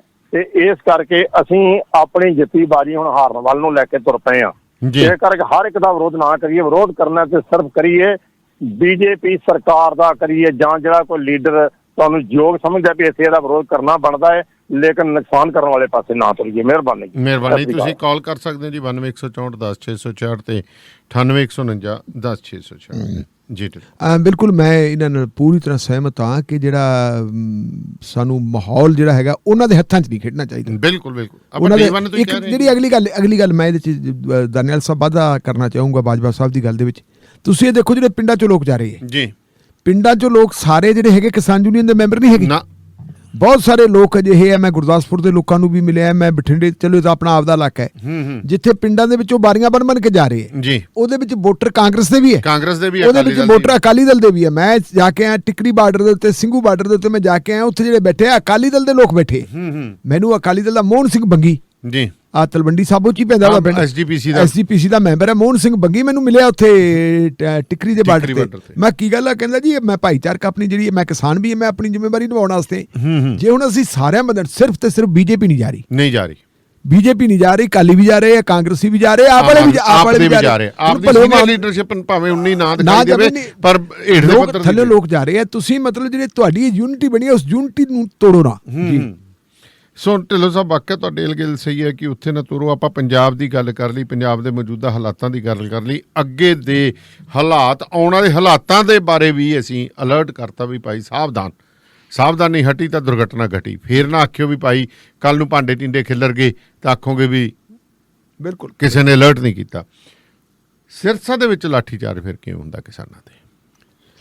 ਸਿਰਸਾ ਦੇ ਵਿੱਚ ਲਾਠੀਚਾਰਜ ਇਹ ਹੁੰਦਾ ਕਿ ਇੱਕ ਤਾਂ ਉੱਥੇ ਦਾ ਡਿਪਟੀ ਸਪੀਕਰ ਜੀ, ਇੱਕ ਬੀਬੀ ਸੁਨੀਤਾ ਦੁੱਗਲ ਹੈ ਸ਼ਾਇਦ, ਜਿਹੜੀ ਪਾਰਲੀਮੈਂਟ ਦੀ ਮੈਂਬਰ ਹੈ ਜੀ, ਉਹਨਾਂ ਨੇ ਕੱਲ ਮੀਟਿੰਗ ਕਰਨ ਵਾਸਤੇ, ਉਹਨਾਂ ਸੀ ਮੇਰਾ ਖਿਆਲ ਹੈ ਕੱਲ ਇਹਨਾਂ ਦਾ ਮੀਟਿੰਗਾਂ ਵਾਸਤੇ ਸਾਰਾ ਜਿਹੜਾ ਨਾ ਇਧਰਲੇ ਪਾਸੇ ਪੰਜਾਬ ਹਰਿਆਣਾ ਦੇ ਵਿੱਚ ਭਾਰਤੀ ਜਨਤਾ ਪਾਰਟੀ ਨੇ ਇੱਕ ਯੋਜਨਾ ਦੇ ਤਹਿਤ ਹੀ ਕੀਤੀ ਸੀ। ਅੱਛਾ ਜੀ, ਕੰਮ ਸੀ ਬਦਲ ਗਿਆ। ਹਾਂ, ਉਹਨਾਂ ਨੇ ਮਤਲਬ ਮੀਟਿੰਗ ਕਰਨ ਵਾਸਤੇ ਆਉਣਾ ਸੀ, ਕਹਿੰਦੇ ਜੀ ਅਸੀਂ ਮੀਟਿੰਗ ਕਰਨ ਵਾਸਤੇ ਆਉਣਾ ਕਿੱਥੇ ਸੀਗਾ? ਚੌਧਰੀ ਦੇਵੀ ਲਾਲ ਜਿਹੜੀ ਯੂਨੀਵਰਸਿਟੀ ਹੈ ਉਹਦੇ 'ਚ ਜੀ। ਕਿਸਾਨਾਂ ਨੂੰ ਪਤਾ ਲੱਗਾ, ਕਿਸਾਨ ਉੱਥੇ ਸਿਰਸੇ ਦੇ ਵਿੱਚ ਬੈਠੇ, ਉਹਨਾਂ ਨੇ ਆ ਕੇ ਜਦੋਂ ਦਾ ਵਿਰੋਧ ਕਰਨਾ ਚਾਹਿਆ ਤਾਂ ਪੁਲਿਸ ਨੇ ਉਹਨਾਂ ਨੂੰ ਰੋਕਿਆ ਤੇ ਉਹਨਾਂ ਤੇ ਲਾਠੀਚਾਰਜ ਹੋਇਆ। ਖੈਰ ਲਾਠੀਚਾਰਜ ਹੋਇਆ, ਉਹਨਾਂ ਨੂੰ ਵੀ ਜਿਹੜਾ ਹੈਗਾ ਉਹਨਾਂ ਨੇ ਕਿਸਾਨਾਂ ਨੇ ਉਹਨਾਂ ਦੇ ਪੋਸਟਰ ਵਗੈਰਾ ਪੱਟ ਤੇ ਕੰਧਾ ਕੁੰਧਾ ਟੱਪਣ ਦੀ ਕੋਸ਼ਿਸ਼ ਕੀਤੀ, ਚਲੋ ਕਰਾ ਕੇ ਪੁਲਿਸ ਨੇ ਵਿੱਚ ਬਚਾ ਕੇ ਗੱਲ ਕਰ ਲਈ ਜੀ। ਇਸੇ ਤਰੀਕੇ ਅੰਬਾਲੇ ਦੇ ਵਿੱਚ ਆਉਣਾ ਸੀਗਾ ਮੁੱਖ ਮੰਤਰੀ ਨੇ, ਮੁੱਖ ਮੰਤਰੀ ਜਦੋਂ ਅੰਬਾਲੇ ਦੇ ਵਿੱਚ ਆ ਰਿਹਾ ਸੀ ਤੇ ਉਹਨਾਂ ਨੇ ਮੁੱਖ ਮੰਤਰੀ ਦਾ ਵਿਰੋਧ ਵਾਸਤੇ ਵੀ ਕਿਸਾਨ ਤੱਕ ਹੋ ਗਏ ਜੀ। ਉੱਥੇ ਮੁੱਖ ਮੰਤਰੀ ਨੇ ਆਪਣਾ ਪ੍ਰੋਗਰਾਮ ਕੈਂਸਲ ਕਰਤਾ। ਹੂੰ। ਹੁਣ ਆਹ ਸਵਾਲ ਆ ਗਿਆ ਵੀ ਜੇ ਮੁੱਖ ਮੰਤਰੀ ਆਪਣਾ ਪ੍ਰੋਗਰਾਮ ਕੈਂਸਲ ਕਰ ਸਕਦਾ ਕਿਉਂ ਨਹੀਂ ਇੱਧਰ ਪੰਜਾਬ 'ਚ ਕਿਉਂ ਫਿਰ ਪੰਜਾਬ ਦੇ ਵਿੱਚ ਰਾਜਪੁਰੇ ਵਾਲਾ ਪ੍ਰੋਗਰਾਮ ਉਹਨਾਂ ਨੇ ਜੇ ਕੈਂਸਲ ਨਹੀਂ ਕੀਤਾ ਸੀ, ਚਲੋ ਛੱਡੋ, ਉਹਨਾਂ ਨੇ ਕੈਂਸਲ ਨਹੀਂ ਸੀ ਕੀਤਾ, ਰਾਜਪੁਰੇ ਵਾਲੇ ਪ੍ਰੋਗਰਾਮ ਨੂੰ ਜਦੋਂ ਪੁਲਿਸ ਨੇ ਪਹਿਲਾ ਪੜਾਅ ਉਹਨਾਂ ਦਾ ਮੁਕੰਮਲ ਕਰਵਾਤਾ ਸੀ ਤੇ ਕਹਿੰਦਾ ਤੁਸੀਂ ਜਾਓ ਜੀ। ਦੁਬਾਰਾ ਫਿਰ ਭੁਪੇਸ਼ ਅਗਰਵਾਲ ਤੇ ਬਾਕੀ ਬੰਦੇ ਲਾਇਨਜ਼ ਕਲੱਬ ਦੇ ਵਿੱਚ ਜਾ ਕੇ ਚੁਣੌਤੀ ਕਿਉਂ ਕਿਸਾਨਾਂ ਨੂੰ ਦਿੰਦੇ? ਆਹੀ ਤਾਂ ਗੱਲ ਹੈ ਨਾ। ਉਹਨਾਂ ਨੇ ਕਿਸਾਨਾਂ ਨੂੰ ਚੁਣੌਤੀ ਦੇ ਕੇ ਉਤੇਜਿਤ ਕੀਤਾ ਤੇ ਕਿਸਾਨ ਉਤੇਜਿਤ ਹੋਏ। ਇੱਥੇ ਕਾਂਗਰਸ ਦੀ ਸਰਕਾਰ ਹੈ, ਇੱਥੇ ਕਾਂਗਰਸ ਦੀ ਸਰਕਾਰ ਨੂੰ ਕਟਹਿਰੇ 'ਚ ਖੜਾ ਕਰਨਾ ਚਾਹੁੰਦੇ, ਉੱਥੇ ਬੀਜੇਪੀ ਦੀ ਸਰਕਾਰ ਹੈ। ਹਾਂ, ਉੱਥੇ ਵੀ ਇਹ ਮਨੋਹਰ ਲਾਲ ਖੱਟਰ ਨੂੰ ਇਸ ਗੱਲ ਦਾ ਪਤਾ ਹੈ ਕਿ ਕਿਸਾਨਾਂ ਨੂੰ ਹੋਰ ਕਿਸੇ ਤਰੀਕੇ ਨਾਲ ਨਹੀਂ ਰੋਕਿਆ ਜਾ ਸਕਦਾ, ਇੱਥੇ ਇਹਨਾਂ ਦੇ ਉੱਤੇ ਗੋਲੀ ਚੱਲ ਸਕਦੀ ਹੈ। ਉੱਥੇ ਹਾਈ ਕੋਰਟ 'ਚ ਕਿਉਂ ਨਹੀਂ ਗਏ? ਨਹੀਂ ਗਏ। ਉੱਥੇ ਬੀਜੇਪੀ ਹਾਈ ਕੋਰਟ 'ਚ ਕਿਉਂ ਨਹੀਂ ਗਈ? ਰਾਤ ਨੂੰ ਹਾਈ ਕੋਰਟ ਉੱਥੇ ਕਿਉਂ ਨਹੀਂ ਲੱਗਦੀ? ਉੱਥੇ ਕਿਉਂ ਨਹੀਂ ਲੱਗਦੀ? ਹਾਈ ਕੋਰਟ ਸੂਮੋਟੋ ਨੋਟਿਸ ਕਿਉਂ ਨਹੀਂ ਲੈਂਦੀ? ਉਹੀ ਹਾਈ ਕੋਰਟ ਹੈ। ਉਹੀ ਹਾਈ ਕੋਰਟ। ਪੰਜਾਬ ਤੇ ਹਰਿਆਣਾ ਹਾਈ ਕੋਰਟ ਵੀ ਉਹੀ ਇੱਕੋ ਹੀ ਹੈ। ਹੈ। ਇਹਦਾ ਮਤਲਬ ਇਹ ਹੈ ਕਿ ਇੱਕ ਤਾਰ ਜਿਹੜੀ ਹੈਗੀ ਉੱਪਰੋਂ ਹਲਦੀ ਹੈ। ਇਹ ਫਿਰ ਸਮਝੋ ਨਾ, ਇਹ ਆਹ ਚੀਜ਼ ਸਮਝਣ ਵਾਲੀ ਹੈ ਨਾ ਵੀ ਅਸੀਂ ਉਹਨਾਂ ਦੇ ਜਿਹੜਾ ਮੱਕੜ ਜਾਲ ਹੈ, ਜਿਹੜਾ ਉਹਨਾਂ ਦਾ ਤੰਦੂਆ ਜਾਲ ਹੈ ਜਿਹਦੇ ਚ ਸਾਨੂੰ ਫਸਾਉਣਾ ਚਾਹੁੰਦੇ, ਉਹ ਚ ਬਚਣ ਦਾ ਯਤਨ ਕਰੋ, ਫਸੋ ਨਾ ਉਹਦੇ ਚ, ਮੱਲੋ ਮੱਲੀ ਜਾ ਕੇ ਨਾ ਉਹਦੇ ਚ ਆਪਾਂ ਆਪਣਾ ਗਾਲ ਉਡਾਈਏ। ਆ ਗੱਲ ਉਹੀ ਹੈ ਨਾ ਵੀ ਤੁਸੀਂ ਜੋ ਉਹ ਕਰਾਉਣਾ ਚਾਹੁੰਦੇ ਆ ਉਹ ਤੁਸੀਂ ਕਰੀ ਜਾਂਦੇ। ਬਿਲਕੁਲ ਬਿਲਕੁਲ ਅਗਲੇ ਦਾ ਰਾਹ ਪੱਧਰਾ ਕਰੀ ਜਾਂਦੇ। ਬਿਲਕੁਲ ਬਿਲਕੁਲ ਬਿਲਕੁਲ ਬਿਲਕੁਲ ਬਿਲਕੁਲ ਬਿਲਕੁਲ। ਤੇ ਢਿੱਲੋਂ ਸਾਹਿਬ, ਸਟੈਨ ਸਵਾਮੀ ਦੀ ਮੌਤ ਹੋਈ ਪਰ ਕਹਿੰਦੇ ਇਹਦੇ ਲਈ ਅਸੀਂ ਸਫਾਈ ਨਹੀਂ ਦੇਣੀ ਕੋਈ ਵੀ। ਇਹ ਕਿਹਨੇ ਕਿਹਾ? ਨਹੀਂ, ਸਫਾਈ ਦਿੱਤੀ ਨਹੀਂ ਜਾ ਸਕਦੀ। ਹਾਂ, ਇਹ ਗੱਲ ਜਿਹੜੀ ਉਹਨੇ ਇਹ ਨਹੀਂ ਕਿਹਾ ਕਿ ਅਸੀਂ ਨਹੀਂ ਦੇਣੀ। ਇਹ ਕਹਿ ਰਹੇ ਹੈ ਮਿਸਟਰ ਜਿਹੜੇ ਹੈਗੇ ਸੰਜੇ ਰਾਊਤ ਜੀ, ਉਹ ਰਾਜ ਸਭਾ ਦੇ ਮੈਂਬਰ ਹੈ ਮਹਾਰਾਸ਼ਟਰ ਤੋਂ ਜੀ, ਔਰ ਉਹ ਸ਼ਿਵ ਸੈਨਾ ਦੇ ਨਾਲ ਰਿਲੇਟਡ ਹੈ। ਸ਼ਿਵ ਸੈਨਾ ਦਾ ਜਿਹੜਾ ਅਖਬਾਰ ਆ ਸਾਹਮਣਾ ਜੀ, ਉਹ ਸਾਹਮਣੇ ਦਾ ਮਤਲਬ ਜਿਹੜਾ ਹੈਗਾ ਐਡੀਟਰ ਹੈ ਜੀ, ਤੇ ਸਾਹਮਣੇ ਦੇ ਵਿੱਚ ਹੀ ਉਹਨੇ ਇਹ ਆਰਟੀਕਲ ਲਿਖੇ ਕਿ ਸਟੇਨ ਸਵਾਮੀ ਦੀ ਜਿਹੜੀ ਮੌਤ ਹੋਈ ਹੈ ਇਹਦੇ ਤੇ ਹੁਣ ਕੇਂਦਰ ਸਰਕਾਰ ਸਫਾਈਆਂ ਦੇ ਰਹੀ ਹੈ ਜੀ ਕਿ ਜੀ ਅਸੀਂ ਉਹਨਾਂ ਨੂੰ ਤਾਂ ਸਾਰੀਆਂ ਜਿਹੜੀਆਂ ਮੈਡੀਕਲ ਫੈਸਿਲਿਟੀਜ਼ ਦਿੱਤੀਆਂ ਸੀ, ਅਸੀਂ ਉਹਨਾਂ ਨੂੰ ਸਾਰਾ ਕੁਝ ਕੀਤਾ ਸੀ, ਸਾਰਾ ਮਾਮਲਾ ਸੀ, ਪਰ ਉਹਨੇ ਜਿਹੜੇ ਆਪਣੇ ਸਵਾਲ ਉਠਾਏ ਹੈ ਜੀ, ਸਵਾਲ ਉਹਨੇ ਬੜੇ ਜ਼ਬਰਦਸਤ ਉਠਾਏ ਤੇ ਭਿਆਨਕ ਹੈ ਕੇਂਦਰ ਸਰਕਾਰ ਲਈ। ਉਹਨੇ ਪੁੱਛਿਆ ਵੀ ਕੀ ਭਾਰਤ ਦੀ ਬੁਨਿਆਦ ਜੀ ਇੰਨੀ ਕਮਜ਼ੋਰ ਹੈ ਕਿ 84 ਸਾਲ ਦਾ ਬਜ਼ੁਰਗ ਨੂੰ ਤਹਿਸ ਨਹਿਸ ਕਰ ਸਕਦਾ ਹੈ? ਦੱਸੋ। ਜਿਹੜਾ ਪਾਰਕਿੰਸਨ ਦਾ ਮਰੀਜ਼ ਹੋਵੇ, ਜਿਹਦੇ ਹੱਥ ਕੰਬਦੇ ਹੈ, ਜਿਹਦੀਆਂ ਲੱਤਾਂ ਕੰਬਦੀਆਂ, ਜਿਹੜਾ ਮੂੰਹ ਨਾਲ ਗਲਾਸ ਫੜ ਕੇ ਪਾਣੀ ਨਹੀਂ ਪੀ ਸਕਦਾ, ਪਾਣੀ ਪੀਣ ਵਾਸਤੇ ਵੀ ਉਹਨੂੰ ਪਾਈਪ ਚਾਹੀਦੀ ਹੈ ਤੇ ਪਾਈਪ ਵਾਸਤੇ ਉਹ ਅਦਾਲਤ ਦੇ ਵਿੱਚ ਐਪਲੀਕੇਸ਼ਨ ਦਿੰਦਾ ਕਿ ਮੈਨੂੰ ਪਾਈਪ ਤਾਂ ਦੇ ਦਿਓ। ਜੇ ਉਹਦੇ ਤੋਂ ਮੈਂ ਸ਼ਾਇਦ ਦਾਨਿਆਲ ਕੇ ਸਭ ਸਾਡੇ ਸਰੋਤਿਆਂ ਦੇ ਯਾਦ ਹੋਣਾ ਹੈ, ਇੱਕ ਵਾਰੀ ਮੈਂ ਤੁਹਾਨੂੰ ਗੱਲ ਸੁਣਾਈ ਸੀਗੀ ਕਿ ਯੁੱਗ ਸੀ ਖਾੜਕੂਬਾਦ ਦਾ ਤੇ ਸਾਡਾ ਇੱਕ ਸੱਜਣ ਹੈ ਮਿਲਣ ਗਿਲਣ ਵਾਲਾ, ਵੈਸੇ ਹੁਣ ਮੈਨੂੰ ਬਹੁਤ ਲੰਬਾ ਸਮਾਂ ਹੋ ਗਿਆ ਮਿਲਿਆ ਨਹੀਂ, ਪਤਾ ਨਹੀਂ ਜਿਉਂਦਾ ਵੀ ਹੈ ਕਿ ਨਹੀਂ। ਸੰਗਤ ਪਿੰਡ ਸੀ ਉਹਦਾ ਤਲਵੰਡੀ ਸਾਬੋ ਚ, ਬੰਤਾ ਸਿੰਘ ਉਹਦਾ ਨਾਂ। ਅੱਛਾ ਜੀ। ਕੱਦ ਉਹਦਾ ਜਿਹੜਾ ਹੈਗਾ, ਸੰਗਤ ਦੋ ਨੇ, ਇੱਕ ਤਾਂ ਸੰਗਤ ਮੰਡੀ ਆ, ਇਹ ਸੰਗਤ ਮੰਡੀ, ਇੱਕ ਸੰਗਤ ਤਲਵੰਡੀ ਸਾਬੋ ਕੋਲੇ। ਉਹ ਇਹ ਸੰਗਤ ਉਹ ਹੈ ਜਿੱਥੇ ਇੱਕ ਵਾਰੀ ਤੁਹਾਡੇ ਯਾਦ ਹੋਣਾ ਹੈ ਸ਼ਰਾਬ ਦਾ ਠੇਕੇ ਵਾਲੇ ਵੀ ਆਪਾਂ ਉਹ ਪ੍ਰੋਗਰਾਮ ਕੀਤਾ ਸੀ ਤੇ ਇੱਥੇ ਡੇਰਾ ਪ੍ਰੇਮੀਆਂ ਦਾ ਵੀ ਦਬਦਬਾ ਕਾਫੀ। ਜੀ ਜੀ।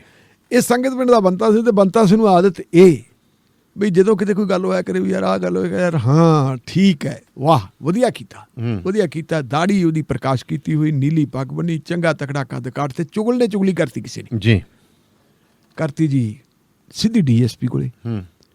ਕਹਿੰਦੇ ਜੀ ਇਹ ਤਾਂ ਜਿਹੜਾ ਹੈਗਾ ਅੱਤਵਾਦੀ ਹੈ। ਅੱਤਵਾਦੀ ਉਦੋਂ ਕਹਿ ਦੇਣਾ ਕਿਸੇ ਨੂੰ, ਹੁਕਮ ਚੜ ਗਿਆ, ਕਹਿੰਦੇ ਲਿਆਓ ਜੀ ਫੜ ਕੇ ਉਹਨੂੰ। ਫੜ ਲਿਆਂਦਾ ਜੀ, ਫੜ ਕੇ ਲਿਆ ਕੇ ਉਹਨੂੰ ਬਹਾਤਾ, ਸ਼ਾਮ ਜੇ ਨੂੰ ਫੜ ਕੇ ਲਿਆ ਕੇ ਹਵਾਲਾਤ 'ਚ ਬੰਦ ਕਰਤਾ। ਉਹ ਪੁੱਛੀ ਜਾਵੇ ਯਾਰ ਮੇਰਾ ਕਸੂਰ ਕੀ ਹੈ, ਮੈਨੂੰ ਕਿਉਂ ਲੈ ਕੇ ਆਏ? ਕਹਿੰਦੇ ਪਤਾ ਨਹੀਂ, ਵੱਡੇ ਸਾਹਿਬ ਨੇ ਬੁਲਾਇਆ। ਵੱਡਾ ਸਾਹਿਬ ਆਊਗਾ ਫਿਰ। ਸਵੇਰੇ ਉੱਠਿਆ ਜੀ, ਚਲੋ ਉਹਨਾਂ ਦਾ ਮੂੰਹ ਮੱਥਾ ਧੋਤਾ, ਚਾਹ ਪਾਣੀ ਪਿਆ ਉਹਨਾਂ ਨੇ ਤੇ ਉਹ ਕਹਿੰਦੇ ਕੀ ਹੈ? ਕਹਿੰਦੇ ਉਹ ਥਾਣੇਦਾਰ ਨੂੰ ਐਸਐਚ ਨੂੰ ਕਹਿੰਦਾ ਜੀ ਮੈਨੂੰ ਦੱਸੋ ਸਹੀ, ਜਦੋਂ ਟੱਪਣ ਲੱਗਿਆ ਕੀ ਹੈ? ਕਹਿੰਦਾ ਵੀ ਉਹ ਦੱਸੂ, ਸਾਨੂੰ ਤਾਂ ਕਿਹਾ ਤੂੰ ਫੜ ਕੇ ਲੈ ਕੇ ਆਓ। ਤੇ ਡੀਐਸਪੀ ਸਾਹਿਬ ਆ ਗਏ ਜੀ। ਉਹ ਡੀਐਸਪੀ ਸਾਹਿਬ ਫਿਰ ਬਾਅਦ ਦੇ ਵਿੱਚ ਐਸਐਸਪੀ ਵੀ ਬਣ ਗਏ ਸੀ, ਫੌਜੀ ਉਹਨਾਂ ਦਾ ਸੀ, ਮੈਂ ਹੁਣ ਨਾਂ ਨਹੀਂ ਲੈਂਦਾ ਕਿਉਂਕਿ ਵਿਦੇਸ਼ ਦੇ ਵਿੱਚ ਬੈਠੇ ਆ, ਫਿਰ ਬਦਨਾਮੀ ਵਾਲੀ ਹੁੰਦੀ ਹੈ। ਹਾਂ, ਤਾਂ ਉਹ ਡੀਐਸਪੀ ਸਾਹਿਬ ਕਹਿੰਦੇ ਹਾਂ ਓਏ ਕੀ ਨਾਂ ਤੇਰਾ? ਉਹਦਾ ਜੀ ਮੇਰਾ ਨਾਮ ਬੰਤਾ ਹੈ। ਤੂੰ ਅੱਤਵਾਦੀ ਹੈ ਵੱਡਾ? ਕਹਿੰਦਾ ਜੀ ਉਹ ਕੀ ਹੁੰਦੇ? ਤੂੰ ਉਹਦਾ ਕਿਹੜੇ ਦਲ ਚ ਹੈ? ਉਹਦਾ ਜੀ ਦਲ ਕਿਵੇਂ? ਕਿਹੜੇ ਅਕਾਲੀ ਦਲ ਚ ਹੈ? ਦਲ ਕਿਹੜਾ ਤੇਰਾ? ਉਹਨਾਂ ਦਿਨਾਂ ਦੇ ਵਿੱਚ ਤੁਹਾਨੂੰ ਪਤਾ ਵੀ ਦਲ ਕਈ ਸੀਗੇ ਬੜੇ ਸਾਰੇ। ਉਹਦਾ ਜੀ ਮੈਂ ਤਾਂ ਕਿਸੇ ਦਲ ਚ ਨਹੀਂ। ਜਦੋਂ ਹਵਾ ਵਗਦੀ ਹੈ ਨਾ ਤੇ ਉਦੋਂ ਮਤਲਬ ਜਿਹੜੇ ਹੈਗਾ ਜਿਵੇਂ ਆਪਣੇ ਪੱਤੇ ਖੜਕਦੇ ਪਿੱਪਲ ਦੇ ਤਖਤਿਆਂ ਚ ਤਖਤੇ ਵੱਜਦੇ, ਕਹਿੰਦਾ ਐ ਮੇਰਾ ਕਹਿੰਦਾ ਨਾ ਦਿਲ ਕੰਬਣ ਲੱਗ ਜਾਂਦਾ ਕਹਿੰਦਾ ਮੈਂ ਤੈਨੂੰ ਪੁੱਛਦਾ ਤੂੰ ਦਲਦਲ ਕਿਹੜੇ, ਕਹਿੰਦਾ ਜੀ ਮੈਂ ਤਾਂ ਮੋਕ ਦਲ ਚ ਮੁੱਕ ਦਲ ਚ ਹੈ। ਮੈਂ ਹੋਰ ਕਿਸੇ ਚ ਹੈ ਨਹੀਂ। ਹੁਣ ਉਹ ਸਥਿਤੀ ਇਹ ਹੈ ਵੀ ਇਹ ਸਰਕਾਰ ਐਡੀ ਕਹਿੰਦਾ ਤੂੰ ਸਰਕਾਰ ਨੂੰ ਡੇਗਣ ਨੂੰ ਫਿਰਦਾ, ਕਹਿੰਦਾ ਜੀ ਫਿਰ ਜੇ ਮੈਥੋਂ ਡਰਦੀ ਹੈ ਸਰਕਾਰ ਤਾਂ ਬਚਦੀ ਨਹੀਂ। ਜੇ ਮਤਲਬ ਹੁਣ ਜਿਹੜੀ ਇਹਨੇ ਗੱਲ ਕਹੀ ਹੈ ਸੰਜੇ ਰਾਊਤ ਨੇ ਕਿ ਜੇ 84 ਸਾਲ ਦੇ ਬੁੜੇ ਤੋਂ ਜੇ ਐਡੀ ਸਾਡੀ ਬੁਨਿਆਦ ਸਾਡੀ ਨਹੀਂ ਇੰਨੀ ਕਮਜ਼ੋਰ ਹੈ ਕਿ ਉਹ ਤੋਂ ਵੀ ਡਰਦੀ ਹੈ ਤੇ ਫਿਰ ਇਹਨੂੰ ਬਚਾ ਕੇ ਕਿੰਨੀ ਕੁ ਦੇਰ ਰੱਖੋਗੇ, ਇਹ ਅੱਜ ਰਵੇ ਨਾ ਕੱਲ ਰਵੇ। ਅਗਲੀ ਗੱਲ ਉਹਨੇ ਜਿਹੜੀ ਇਹਦੇ ਵਿੱਚ ਕਹਿੰਦਾ ਹੈ, ਉਹ ਕਹਿੰਦਾ ਵੀ ਇਹ ਸਰਕਾਰ ਆਪਣੇ ਆਪ ਨੂੰ ਇਹ ਕਹਿੰਦੀ ਹੈ ਕਿ ਅਸੀਂ ਬਹੁਤ ਮਜ਼ਬੂਤ ਹਾਂ। ਸਰਕਾਰ ਦਾ ਜਿਹੜਾ ਕਹਿੰਦਾ ਕਰਤਾਰ ਤਾਂ ਤਾਨਾਸ਼ਾਹੀ ਵਾਲਾ ਜੀ, ਤਾਨਾਸ਼ਾਹਾਂ ਵਾਲਾ, ਪਰ ਸਰਕਾਰ ਕਹਿੰਦਾ ਅੰਦਰੋਂ ਬੜੀ ਕਮਜ਼ੋਰ ਹੈ ਜੀ। ਤੇ ਜੇ ਕਮਜ਼ੋਰ ਦਾ ਆਪਾਂ ਦੂਜਾ ਅਰਥ ਕੱਢੀਏ, ਕਮਜ਼ੋਰ ਕੀ ਹੁੰਦਾ ਵੀ ਡਰਪੋਕ ਹੈ। ਜਿਹੜੀ ਕਹਿੰਦਾ 84-85 ਸਾਲ ਦੇ ਬੁੱਢੇ ਨੂੰ ਪੜਦੇ, ਇਸ ਕਰਕੇ ਸਾਨੂੰ ਸਫਾਈਆਂ ਨਹੀਂ ਚਾਹੀਦੀਆਂ। ਕਹਿੰਦੇ ਸਾਨੂੰ ਇਹ ਦੱਸੋ ਕਿ ਇਸ ਬੰਦੇ ਨੂੰ ਤੁਸੀਂ ਜਿਹੜਾ ਇੰਨਾ ਬਜ਼ੁਰਗ ਬੰਦਾ ਸੀ ਜੀ, ਹੁਣ ਜਿਹੜੀ ਉਹ ਅਲਗਾਰ ਪ੍ਰੀਸ਼ਦ ਹੈ, ਅਲਗਾਰ ਪ੍ਰੀਸ਼ਦ ਦੀਆਂ ਜਿਹੜੀਆਂ ਸਰਗਰਮੀਆਂ ਉਹ ਕਹਿੰਦੇ ਜੀ ਇਹ ਮਾਓਵਾਦੀ ਹੈ ਜੀ। ਉਹ ਕਹਿੰਦਾ ਉਹਦੀਆਂ ਸਰਗਰਮੀਆਂ ਦੇ ਨਾਲ ਮਤਭੇਦ ਹੋ ਸਕਦਾ ਉਹਦੀ, ਜੇ ਉਹ ਸਰਗਰਮੀ ਕਰਦੇ ਆ ਕੋਈ ਐਸੀ ਵੈਸੀ ਕੋਈ ਐਕਸ਼ਨ ਕਰਦੇ ਆ ਸਾਡਾ ਉਹਦੇ ਨਾਲ ਹੈ ਜੀ। ਲੇਕਿਨ ਜਿਹੜੀ ਉਹਨਾਂ ਦੇ ਉਹ ਬੋਲਦੇ ਆ ਕਿ ਉਹ ਭਾਸ਼ਣ ਕਰਦੇ ਆ, ਉਹ ਮੀਟਿੰਗਾਂ ਕਰਦੇ ਆ, ਇਹ ਵਿਚਾਰਾਂ ਦੇ ਪ੍ਰਗਟਾਵੇ ਦੀ ਆਜ਼ਾਦੀ ਹੈ। ਹਾਂਜੀ, ਇਹਦੇ ਤੋਂ ਤੁਸੀਂ ਹਮਲਾ ਕਿਉਂ ਬੋਲਦੇ ਆ? ਬੜੇ ਰੈਲੇਵੈਂਟ ਕੁਐਸਚਨ ਉਹਨੇ ਰੇਜ਼ ਕੀਤੇ ਹੈ। ਔਰ ਮੈਂ ਵੀ ਇੱਥੇ ਇਸ ਗੱਲ ਨਾਲ ਪੂਰੀ ਤਰ੍ਹਾਂ ਸਹਿਮਤ ਹਾਂ ਕਿ ਸਰਕਾਰ ਇੰਨੀ ਜਿਹੜੀ ਹੈਗੀ, ਜਿਹੜੀ ਕਿਉਂਕਿ ਆਮ ਤੌਰ ਦੇ ਉੱਤੇ ਕਹਿੰਦੇ ਕਿ ਜਿਹੜਾ ਦਲੇਰ ਬੰਦਾ ਹੁੰਦਾ ਜੀ, ਜਿਹੜਾ ਸੂਰਮਾ ਹੁੰਦਾ, ਬਹਾਦਰ ਹੁੰਦਾ, ਉਹ ਕਦੇ ਡਲਾ ਚੱਕ ਕੇ ਨਹੀਂ ਕੁੱਤੇ ਮਗਰ ਪੈਂਦਾ। ਜਿਹੜਾ ਡਰਪੋਕ ਬੰਦਾ ਹੁੰਦਾ ਨਾ, ਕੁੱਤਾ ਕੋਲ ਦੀ ਟੱਪਦਾ ਤੇ ਉਹ ਪਹਿਲਾਂ ਹੀ ਡਲਾ ਚੱਕ ਲੈਂਦਾ। ਕੁੱਤੇ ਨੂੰ ਹੁੰਦਾ ਡਲਾ ਮੈਨੂੰ ਮਾਰੂ, ਤੇ ਕੁੱਤਾ ਕਈ ਵਾਰੀ ਫਿਰ ਉਹਨੂੰ ਮੂੰਹ ਵੀ ਮਾਰ ਲੈਂਦਾ। ਇਹ ਇਸ ਕਿਸਮ ਦੀ ਹਾਲਤ ਹੈ। ਸੋ ਬਹੁਤ ਵਧੀਆ ਜਿਹੜੀ ਹੈਗੀ ਉਹਨਾਂ ਦੇ ਵਿਚਾਰ ਹੈ ਜੀ। ਸਿੱਖ ਵਾਲਾ ਸਾਹਿਬ ਸਤਿ ਸ੍ਰੀ ਅਕਾਲ ਜੀ। ਆਉਣੇ ਦਾਨੇ ਵਾਲੇ ਸਾਹਿਬ ਸਤਿ ਸ੍ਰੀ ਅਕਾਲ ਜੀ। ਸਤਿ ਸ੍ਰੀ ਅਕਾਲ ਜੀ। ਸਤਿ ਸ੍ਰੀ ਅਕਾਲ ਸਤਿ ਸ੍ਰੀ ਅਕਾਲ। ਸਤਿ ਸ੍ਰੀ ਅਕਾਲ ਜੀ। ਅੱਜ ਜਿਹੜਾ ਤੁਸੀਂ ਪਹਿਲਾ ਟੌਪਿਕ ਤੋਰਿਆ ਪੰਜਾਬ ਬਾਰੇ, ਲੀਡਰਾਂ ਬਾਰੇ, ਉਹ ਬਹੁਤ ਹੀ ਵਧੀਆ ਟੌਪਿਕ ਹੈ। ਆਪਣੇ ਸਾਡੇ ਵੀ ਇੱਕ ਚੰਦਬਾਜੇ ਲਾਈ ਬੈਠੇ ਹੋਣਗੇ ਵੀ ਕੋਈ ਵੀ ਸਿਆਸੀ ਲੀਡਰ ਪਿੰਡ 'ਚ ਨਹੀਂ ਵੜਨਾ ਚਾਹੀਦਾ ਜੀ। ਤੁਸੀਂ ਇਹ ਦੱਸੋ ਵੀ ਜੇ ਲੀਡਰ ਪਿੰਡ 'ਚ ਨਾ ਜਾਣਗੇ, ਅਕਸਰ ਭੋਗਾਂ ਤੇ ਵੀ ਜਾਣਾ, ਗਮੀ 'ਚ ਵੀ ਜਾਣਾ, ਸਾਰੇ ਵੀ ਜਾਣਾ, ਦੁੱਖ ਦੇ ਸੁੱਖ ਦੇ ਵੀ ਜਾਣਾ। ਇਹ ਹਾਲਾਤ ਤਾਂ ਜਿਹੜੇ ਪਹਿਲਾਂ ਹੋਏ ਸੀ ਨਾ 84 ਤੋਂ ਪਹਿਲਾਂ, ਵਿੱਚ ਕੁਝ ਲੋਕ ਸ਼ਰਾਰਤੀ ਉਹਨਾਂ, ਕਿਉਂਕਿ ਉਦੋਂ ਵੀ ਕਈਆਂ ਲੋਕਾਂ ਨੇ ਫਾਇਦੇ ਬਹੁਤ ਲਏ, ਬਿਲਕੁਲ ਉਹਨਾਂ ਵਾਲੇ ਪਾਸੇ ਨੂੰ ਹੀ ਧੱਕ ਰਹੇ ਆ ਕੰਮ। ਤਾਂ ਹਾਲਾਤ ਤਾਂ ਉਹੀ ਬਣ ਰਹੇ ਆ। ਬਹੁਤ ਦੁੱਖ ਦੀ ਗੱਲ ਹੈ, ਕੋਈ ਚੰਗੀ ਗੱਲ ਨਹੀਂ ਹੋ ਰਹੀ, ਕਿਉਂਕਿ ਮਸਲਾ ਕਿਹੜੇ ਪਾਸੇ ਤੇ ਚੱਲ ਕਿਹੜੇ ਪਾਸੇ ਨੂੰ ਪਿਆ ਹੈ। ਰੌਲਾ ਤਾਂ ਦੇਖੋ ਜੀ, ਦੁੱਖ ਤਾਂ ਉਹੀ ਨਾ, ਇੱਕ ਸਿਵਿਆਂ ਦੇ ਰਾਹ ਨੂੰ ਕਿਉਂ ਪਈ ਜਾਂਦੇ ਆਪਾਂ। ਬਹੁਤ ਜ਼ਿਆਦਾ ਇਹ ਨਿੰਦਣਯੋਗ ਗੱਲ ਹੈ, ਕੋਈ ਚੰਗੀ ਗੱਲ ਨਹੀਂ। ਇਹ ਲੀਡਰਾਂ ਨੂੰ, ਜੇ ਉੱਪਰਲੇ ਜਿਹੜੇ ਯੂਨੀਅਨ ਵਾਲੇ ਲੀਡਰ ਆ, ਸਾਰਿਆਂ ਨੂੰ ਇਹਦੇ ਬਾਰੇ ਬਹੁਤ ਗੰਭੀਰਤਾ ਨਾਲ ਵਿਚਾਰ ਕਰਨ ਦੀ ਲੋੜ ਹੈ। ਇਹ ਕੋਈ ਛੋਟੀ ਗੱਲ ਨਹੀਂ ਗੀ, ਕਿਉਂਕਿ ਪਿਛਲੇ ਦਿਨਾਂ 'ਚ ਕੋਈ ਗੱਲ ਚੱਲੀ, ਮੈਨੂੰ ਕਹਿੰਦੇ ਬਾਦਲ, ਮੈਂ ਕਿਹਾ ਯਾਰ ਬਾਦਲ ਸਾਹਿਬ ਨੇ ਇੱਕ ਗੱਲ ਸੀ, ਉਹਨਾਂ ਨੇ ਹਾਲਾਤ ਤਾਂ ਵਧੀਆ ਪੰਜਾਬ ਦੇ ਰੱਖੇ ਨੇ ਜਦੋਂ ਸੱਤਾ, ਭਾਵੇਂ ਮਗਰੋਂ ਚੱਲ ਹੁਣ ਕਰ ਰਹੇ ਆ ਗੱਲਾਂ, ਕੁਛ ਵੀ ਹੈ। ਬਾਕੀ ਇਹ ਜਿਹੜਾ ਸਿਸਟਮ ਹੈ ਅੱਜ ਦੀ ਸਥਿਤੀ ਦੇ ਵਿੱਚ ਪੰਜਾਬ ਵਾਸਤੇ ਕੋਈ ਸ਼ੁਭ ਦਿਨ ਨਹੀਂ ਕਿ ਜਿਹੜੇ ਹਾਲਾਤ ਬਣ ਰਹੇ ਆ, ਇਹ ਬਹੁਤ ਹੀ ਮਾੜੇ ਆ। ਪਰ ਇਹ ਬਹੁਤ ਸ਼ਲਾਘਾਯੋਗ ਤੁਹਾਡਾ ਵੀ ਕੰਮ ਹੈ। ਇਸ ਤਰ੍ਹਾਂ ਤੋਂ ਬਿਨਾਂ ਜੇ ਇਸ ਤਰ੍ਹਾਂ ਕਰੋਗੇ ਤਾਂ ਹੀ ਸ਼ਾਇਦ ਲੀਡਰਾਂ ਦੇ ਕੰਨਾਂ 'ਚ ਗੱਲ ਪੈ ਜੇ ਤੇ ਕੁਛ ਨਾ, ਕਿਉਂਕਿ ਸਾਰੀਆਂ ਪਾਰਟੀਆਂ ਦੇ ਲੀਡਰਾਂ ਨੂੰ ਜੇ ਬਾਈਕਾਟ ਕਰਾਂਗੇ ਜਾਂ ਕੋਈ ਨੁਕਸਾਨ, ਚਾਹੇ ਬੀਜੇਪੀ ਤਾਂ ਚਾਹੁੰਦੀ ਹੈ ਇਸ ਗੱਲ ਨੂੰ ਵੀ ਕੋਈ ਗੜਬੜ ਹੋਵੇ, ਉਹਨਾਂ ਦਾ ਤਾਂ ਜਾਣ ਕੇ ਵਾੜੇ ਵਿੱਚ ਬੰਦੇ ਜਿਹੜਾ ਕੰਮ ਕਰਨ ਵਾਸਤੇ, ਪਰ ਸਾਨੂੰ ਸੁਚੇਤ ਰਹਿਣ ਦੀ ਲੋੜ ਹੈ। ਨਾਲੇ ਦੇਖੋ ਜੀ, ਸਭ ਤੋਂ ਵੱਡੀ ਗੱਲ ਹੈ ਨਾ ਢਿੱਲੋਂ ਸਾਹਿਬ, ਇਹਦੇ ਵਿੱਚ ਭਾਵੇਂ ਜੋ ਮਰਜ਼ੀ ਹੈ, ਸਾਰੀਆਂ ਪੋਲੀਟੀਕਲ ਪਾਰਟੀਆਂ ਨੂੰ ਖਤਰਾ ਦਿੰਦਾ ਇਸ ਅੰਦੋਲਨ ਤੋਂ।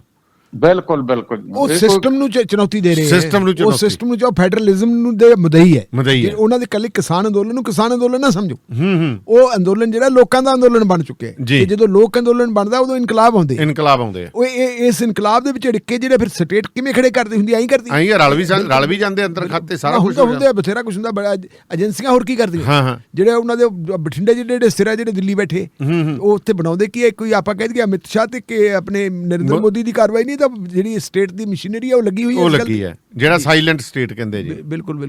ਸੋ ਬਹੁਤ ਬਹੁਤ ਧੰਨਵਾਦ ਢਿੱਲੋਂ ਸਾਹਿਬ, ਮਿਹਰਬਾਨੀ। ਸੋ ਇੱਕ ਬ੍ਰੇਕ ਦਾ ਸਮਾਂ, ਤੇ ਬ੍ਰੇਕ ਬਾਅਦ ਫਿਰ ਹਾਜ਼ਰ ਹੁੰਨੇ। ਜੁੜੇ ਰਹੋ ਰੇਡੀਓ ਪੰਜਾਬ ਟੁਡੇ ਦੇ ਨਾਲ। ਮੇਰੇ ਵੀਰ, ਮੈਨੂੰ ਬਸ ਇੱਕ ਗੱਲ ਦੱਸ ਦੇ ਵੀ ਆ ਜਿਹੜੀ ਤੂੰ ਟਰੈਵਲਿੰਗ ਕਰਦਾ ਤੇ ਉਹਦੇ ਤੋਂ ਬਾਅਦ ਫਰੈਸ਼ ਰਹਿਣਾ, ਇਹਦਾ ਰਾਜ਼ ਕੀ ਹੈ? ਇਹਦਾ ਰਾਜ਼ ਹੈ Arlington fuel stop. Arlington fuel stop 1801 pioneer street highway